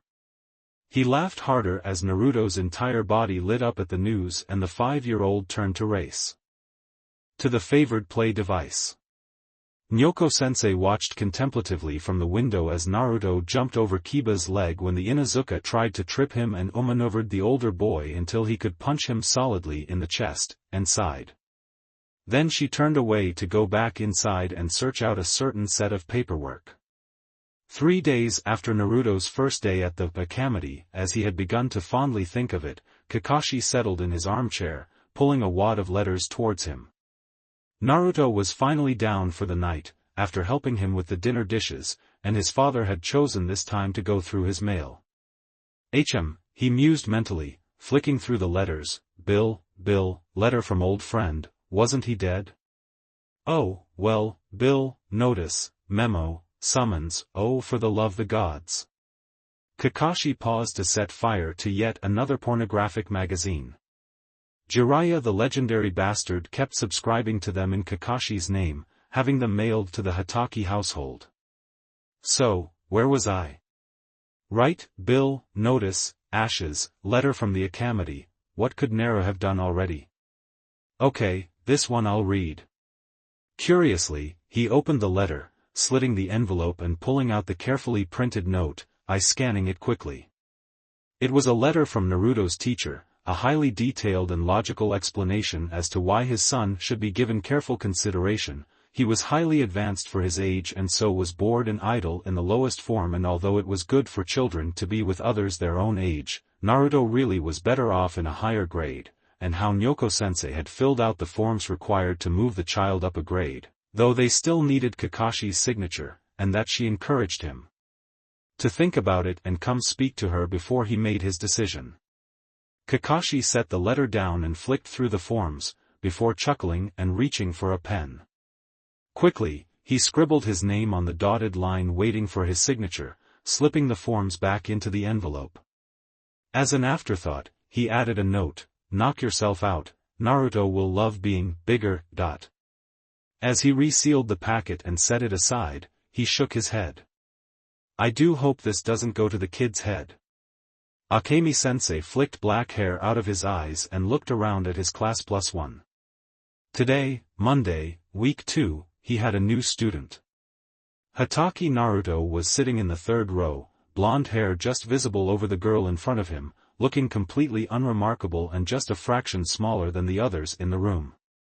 He could have been any random kid in this class. Though, Akemi-sensei had to admit, even if the coloring was wrong, Naruto had definitely inherited his gravity-defying, never-been-brushed hair from his father. Also, allegedly, ability, little Hokage Chibi had already been bumped up a grade. Naruto himself was frowning at his teacher. 1 week had been all it took to thoroughly disenchant him about school. It was boring and mind-numbing, not to mention extremely degrading.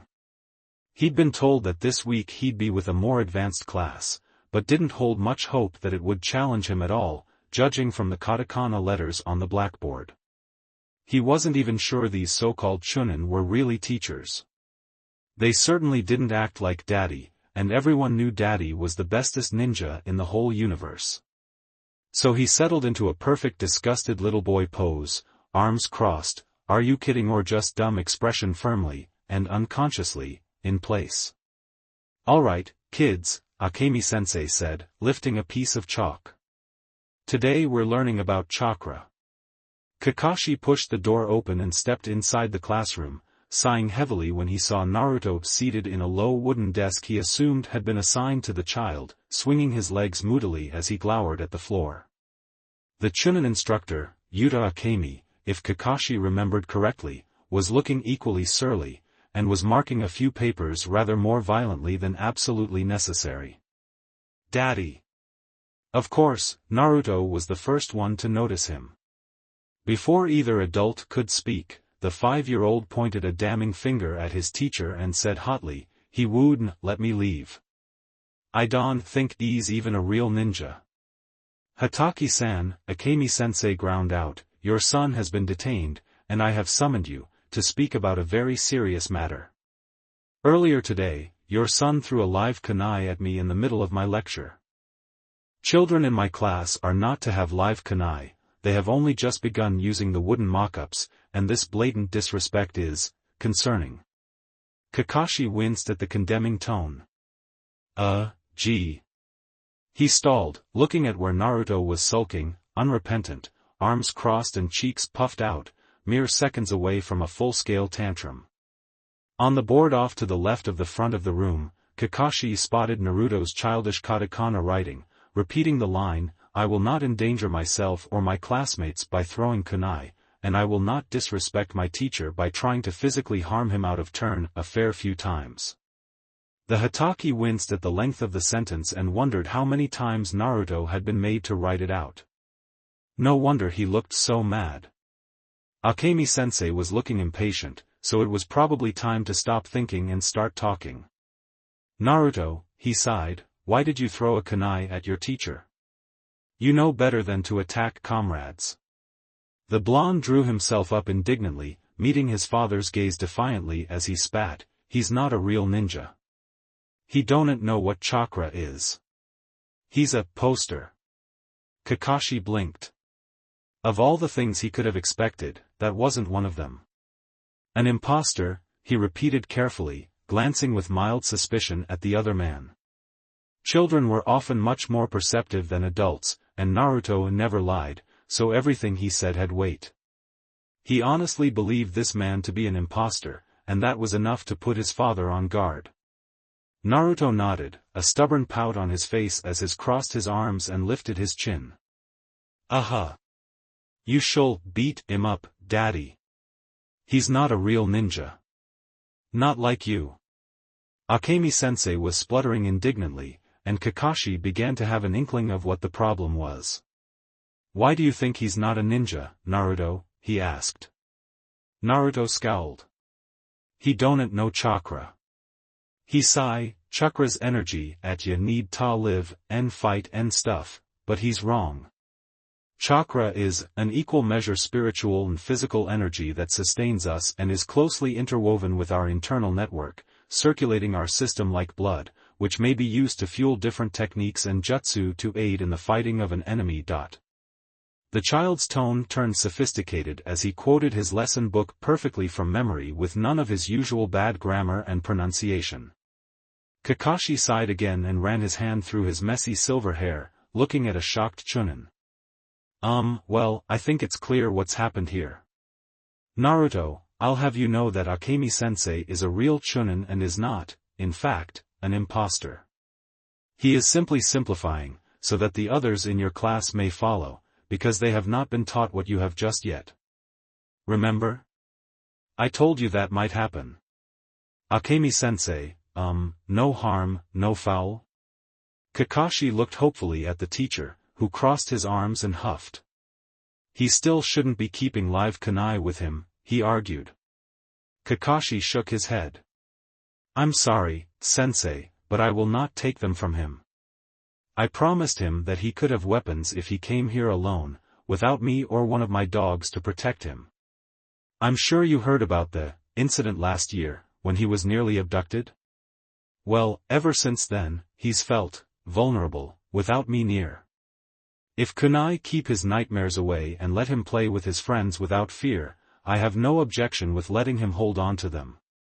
You will find he has only 5 kunai and 5 shuriken on him, and they are all blunted, and he will never throw them at anyone except one whom he perceives as a very real threat. Akemi-sensei still looked unhappy. He is perfectly safe here, he argued. He is watched especially carefully, exactly because of that occurrence last year. No harm will come to him. He doesn't need to be armed. Kakashi chuckled. Akemi-sensei, he said, raising his eyebrows, I know that. The problem is, he doesn't.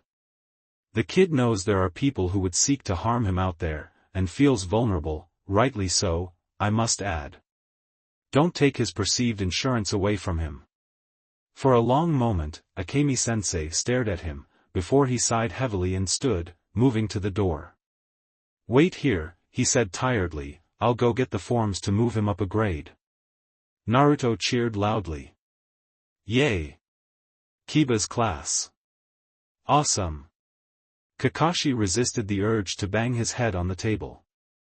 Now the little bugger would think he'd be rewarded for throwing knives at teachers. Bloody hell. Parenting was hard work. Twin 1, okay, now we get to the super special awesome special extra section. Okay, pay close attention. This chapter has been when Naruto was already 5, so like 5 and a few months or whatever. In this the super special awesome special extra section, we are going to travel back in time to Naruto's 5th birthday. This is complex stuff. We are no longer in Fanfiction 101, but I have faith in you. You can do it. Stay with me. This is not a flashback. This is an extra section, filling in a gap I left for you. Again, it begins a few days before Naruto's 5th birthday, when he was still 4, and ends on his 5th birthday. This is my penance. Enjoy. Special, aka guilt-driven extra bit because I haven't updated in forever, Naruto's birthday, and some plot because I couldn't keep it out. Kakashi worked to unclench his fist and allow the scroll he'd caught there to fall into the appropriate place in his filing cabinet. He was angry, furious. Vibrating. He had just come home from the 4th, and final, council meeting concerning the Kumo situation. In the 2.5 months since a Kumo squad had taken his son, Kakashi had been howling for vengeance. Preferably in the form of lots of screaming, blood and mayhem. The council, including the Hokage, was less convinced. They were maddeningly reluctant to declare war, despite the blatant disregard Kumo had shown to date for the peace contract standing between the two nations. Kakashi had been, perhaps foolishly, surprised to find the Hyuga clan head, Hayashi, openly and firmly on his side. Surprised because the stuffy Hyuga clan had never quite gotten over that whole "oh would you look at that Hitaki Sakumo started a war" fiasco, foolish because the man had almost lost his own daughter 4 years previously in another botched attempt by Kumo to try and abduct a child of a famous clan. The whole affair had been kept remarkably quiet, probably because Hayashi's twin brother had been executed as a result, to appease the Kumo government, but Sarutobi had felt it pertinent to inform Kakashi, just in case any of the Hyuga sought revenge against Naruto who had Kumo blood.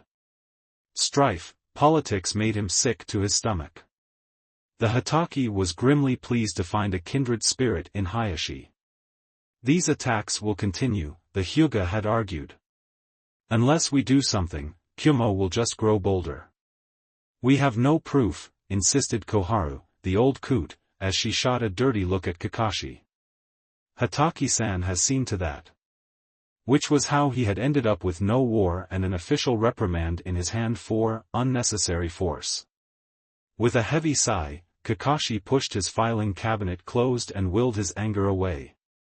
Carefully closing the study window he'd come in by, he trotted down the stairs with a cheery, "I'm home. Daddy." Something orange, blue, green, yellow, purple and red attached itself to Kakashi's leg. "Daddy. You're back. We were face painting. I'm a dog." Kakashi looked down at the jumble of colors haphazardly applied to Naruto's face. Truth be told, he looked less like a dog and more like a paint palette had barfed on him. He pulled up a painful grin. "How cool. Who's the artist? Did you do it yourself?" "Uh-huh," the 4-year-old said brightly. This time, Kakashi's smile was easier. Figures, he chuckled. Oh, there you are, kid, said a grown-up voice, who had agreed to babysit today. Inuzuka-san, Kakashi said, bowing just slightly. Thank you so much for watching my son. I'm sorry I was longer than I expected. Waved a hand. Oh, don't worry about that, she said dismissively. I know what the council's like. Anyway, it's good for the kids to play a bit. Your yard may be a bit painted, but your house missed the worst of it. Kakashi grimaced at the thought of what awaited him outside. And oink? May have been face-painted, grinned. It'll come off in the bath. Kakashi groaned. He made no move into the kitchen where he could hear Tsum's two children arguing. Naruto detached himself from his father's leg to go join in. Kakashi would have reluctantly followed, but the woman standing before him caught his arm, halting his progress. While I have you, kid, she said over casually, eyes glinting, I was wondering what you had planned for Sunday. Kakashi was lost, which didn't happen all that often to the certified genius. Sunday, he repeated dubiously, wondering if he'd missed a memo somewhere along the way. Everything male inside him started to whimper as Tsum swelled up with maternal anger. Her hand shot out and whapped him around the ears. Ow! What's today, Hataki? She had transitioned from kid to Hataki, time to answer. Friday, April 1st, the man replied. Tsum waited, but as Kakashi just stared blankly at her, she sighed and said, and Sunday will be April 3rd? Still no bells were going off, that date was just as unimportant as the last one. Tsum hit him again, harder. Your son was born on the 3rd of April, idiot. He'll be 5 this weekend. Realization flooded Kakashi, and he instantly felt bad.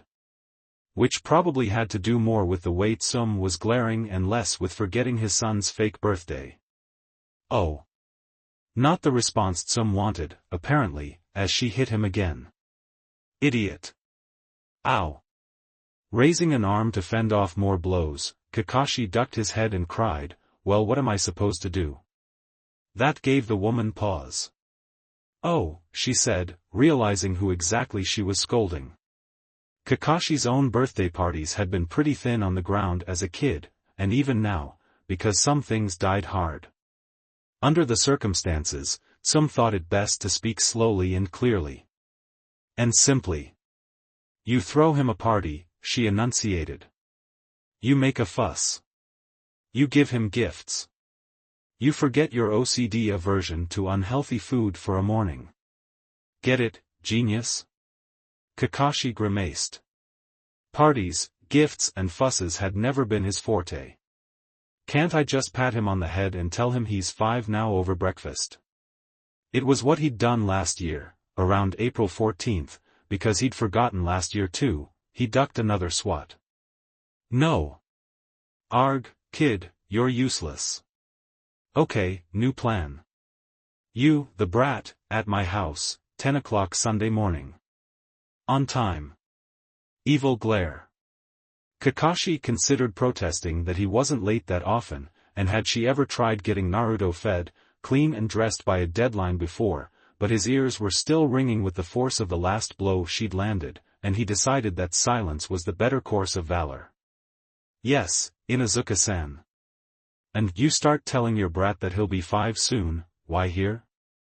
Yes, Inuzuka-san. And wash oink. That toy's disgusting, paint and jam all over him. Yes, Inuzuka-san. Tsum gave him a toothy grin. Brats. Kiba, Hana, she hollered. Let's go. A little boy with a face just as colorful as Naruto's trotted out of the kitchen, flashing Kakashi a cheeky grin. An older girl, just barely still preteen, followed him with streaks of paint in her hair, no doubt put there by little male hands.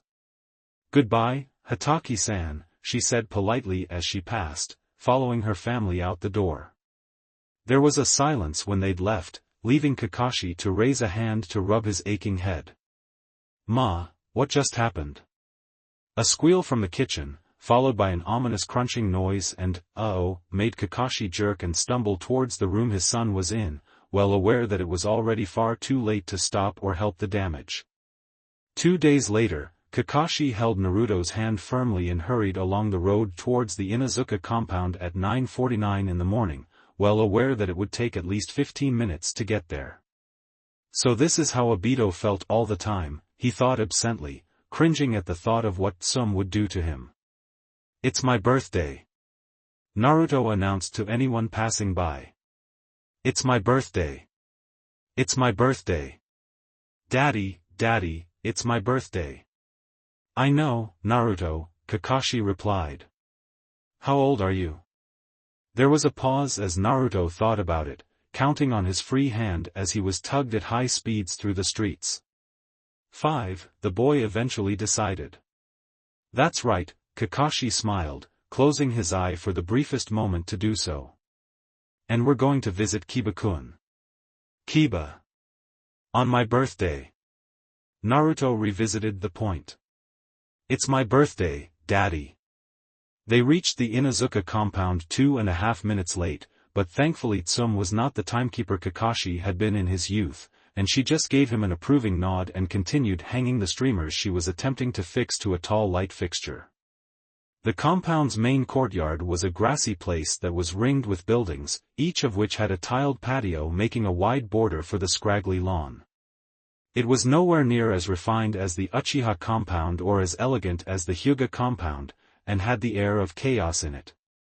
Dogs were scattered around, the evidence of their presence documented in many holes dug into the ground. Kakashi liked the place immediately. Today it was strung with streamers and ribbons and bunches of balloons. A long table was set up on one section of the tiled area, already laden with food. Hana, Tsum's daughter, was calmly pouring crisps into a bowl, handing one or two off to the straining hands of her younger brother. Other bowls held sweets and cakes of all description. Kakashi felt slightly bad that Tsum had done all this and he hadn't helped at all, but the feeling was almost completely drowned out by relief at the same. He let Naruto's hand go and the blonde took off, announcing to Kiba and Hana and anyone else who would listen that it was his birthday and he was 5 and it was his birthday and he had no lessons today and it was his birthday and did they want to play and it was his birthday. "Good job, kid," Tsum said approvingly. "You got him worked up, well done. Now." She clapped her hands together. "I invited a bunch o' people, they'll be turning up around 10:30. Then we'll have cake, and the kids can go wild. Play games and stuff. I have a few ideas, but they'll make their own fun. There's not many kids your brat's age, by the way, but I did my best." "Thank you, Inuzuka-san, for doing all of this," Kakashi said softly. "I would never be able to do it, and it means a lot to Naruto." Tsum grinned at him. "Don't you worry, kid. We'll train you up right. You'll learn how to throw a right shindig, good thing too, because kids to have a lot of birthdays. And if you have any more, you're gonna have to throw 2 or more a year." Kakashi grimaced, he seriously doubted he'd be having any more children. People soon began to arrive, as promised. It seemed that, in the absence of children Naruto's supposed age, Tsum had turned to her own peers with children, friends of Kiba. More or less the same people who had come to that horrifying baby shower several years ago, the Hatake realized with a wince. Chuza, Inoichi and Shikaku arrived first in a group, without spouses and with children in tow. Kakashi was amused to see that the kids looked like literal clones of their fathers, and more so when he noticed Yamanaka-san's child was, in fact, a pretty little girl. He greeted them politely, receiving a variety of adult-to-kid responses despite the fact that he was almost 22. Chuza departed to hover over the food table. Shikaku pulled his son out of an outdoor lounge and shoved him in the direction of the other kids before taking it himself and leaning back, gazing up at the sky. Inoichi was being dragged around by the hand, his busy little daughter taking him from place to place and chattering. Sarutobi appeared next, smiling faintly at Kakashi and then Naruto and pushing his grandson into the group ahead of him. "I can't stay, I'm afraid," he said apologetically, laying a brightly wrapped present on the table next to the food. "I just thought I'd drop off Konohamaru. He's 3. His mother will come to pick him up." Kakashi called Naruto over to introduce the two, and Naruto was delighted to meet someone who was younger and smaller than him. He quickly ran to fetch Kiba, and dragged the bigger boy back to point at Konohamaru and declare, "See? I'm not little. He's little." Kiba laughed at him. Next to arrive was another friend of Tsum's and his offspring, though Naruto had at least met this one. Aburame Shibi slipped into the courtyard silently, nodded once at Tsum, completely bypassed Kakashi and settled into a corner. His son Shino wandered aimlessly for a while before he was noticed and absorbed into the group. Quite a crowd was gathering. Kakashi did a quick head count and came away with 8 children. He winced inwardly, not coping well with the social setting.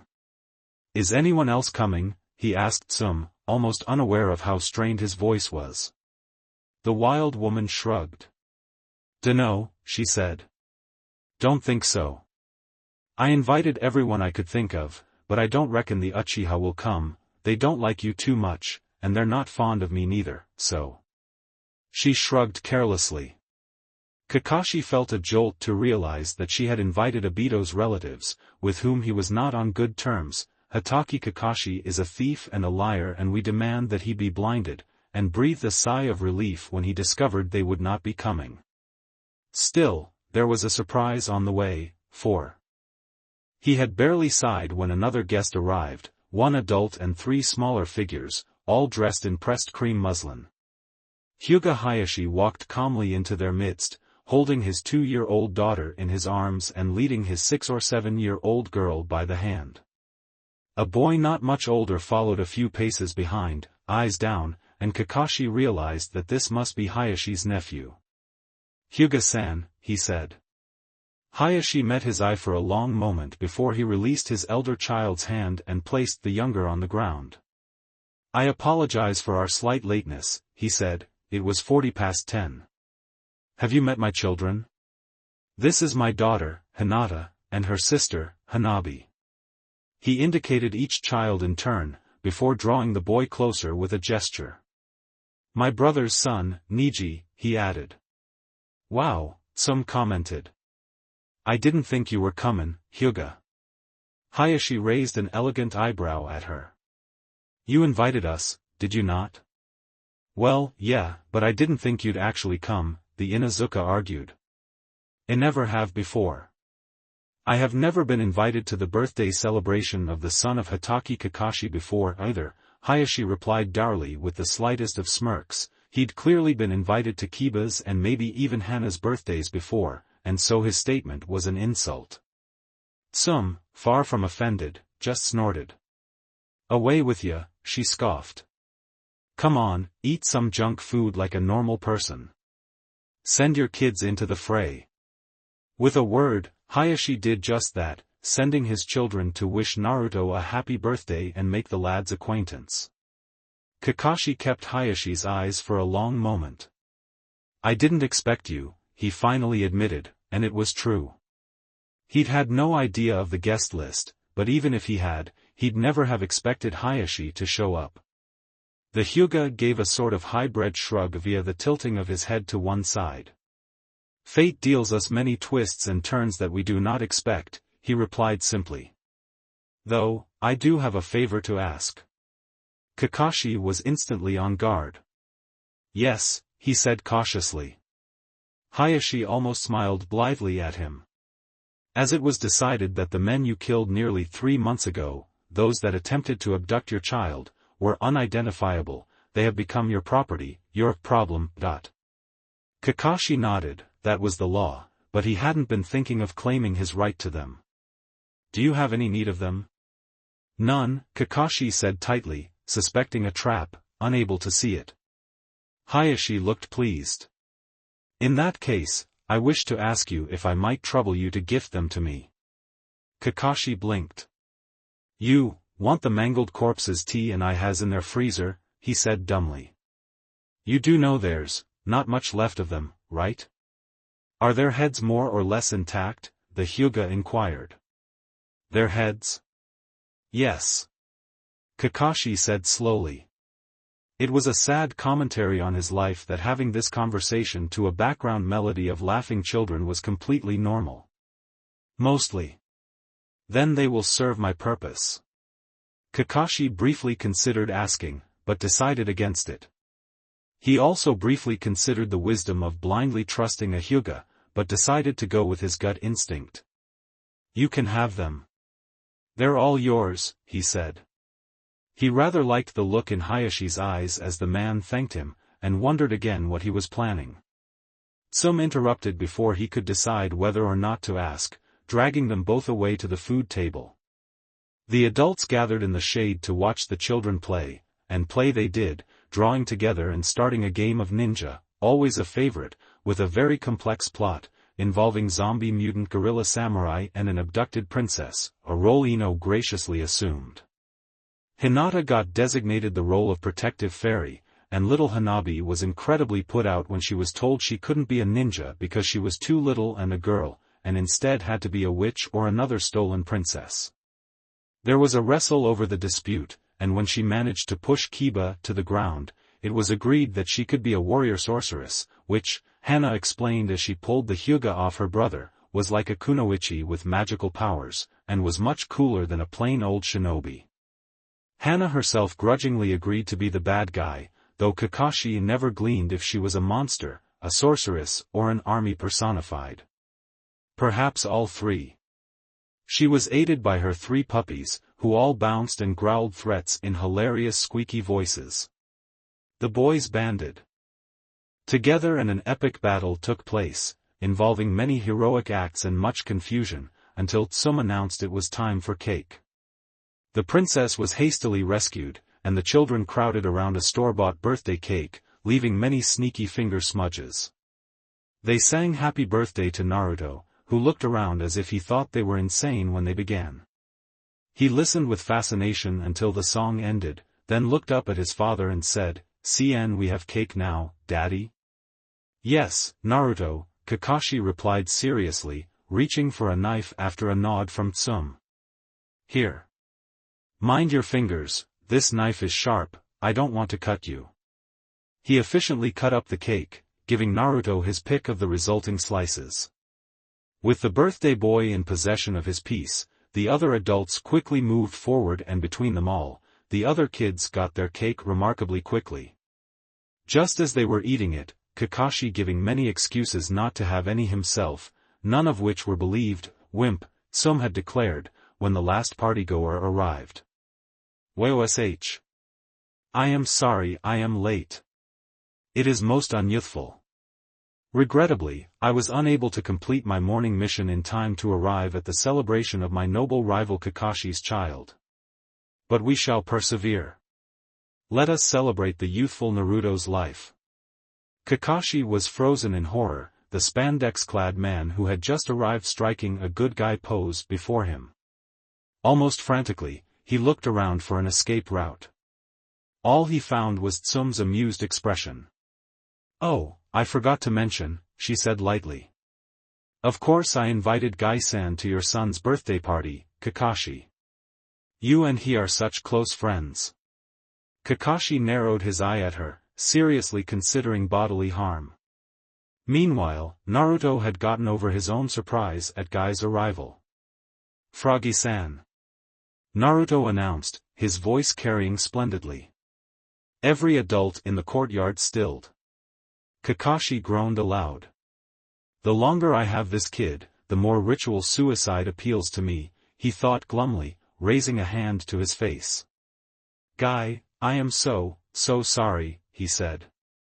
Then, turning to Naruto, "Bad Naru. You call him Gai-san." "Froggy-san," Naruto insisted stubbornly. Kakashi winced. Guy was in tears. "Champion of youth. You have remembered me, and more than that, you have granted me my own special name, as among friends." "Ah. Son of my rival Kakashi, I am honored by your youthful endearment for me, and shall wear the name proudly. And he enveloped the small blonde in a hug.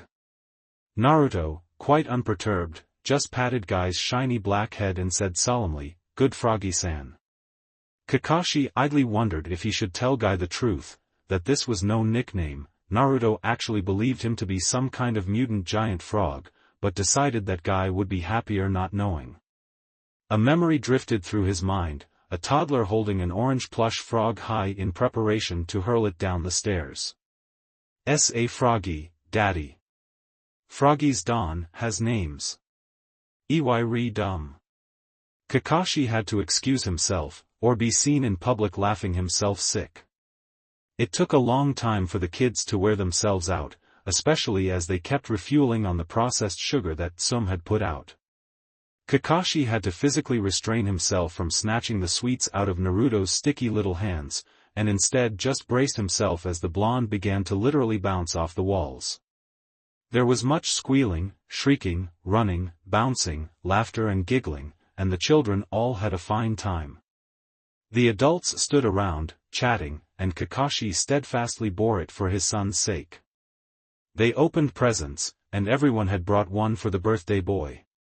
Most of them were useless, a toy samurai.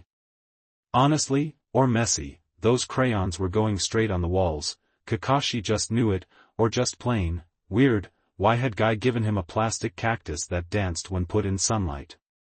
Kakashi never got the chance to ask, because Naruto's serious, "Thank you, Froggy-san," had sent the man into hysterical tears of joy that no one wanted to interrupt.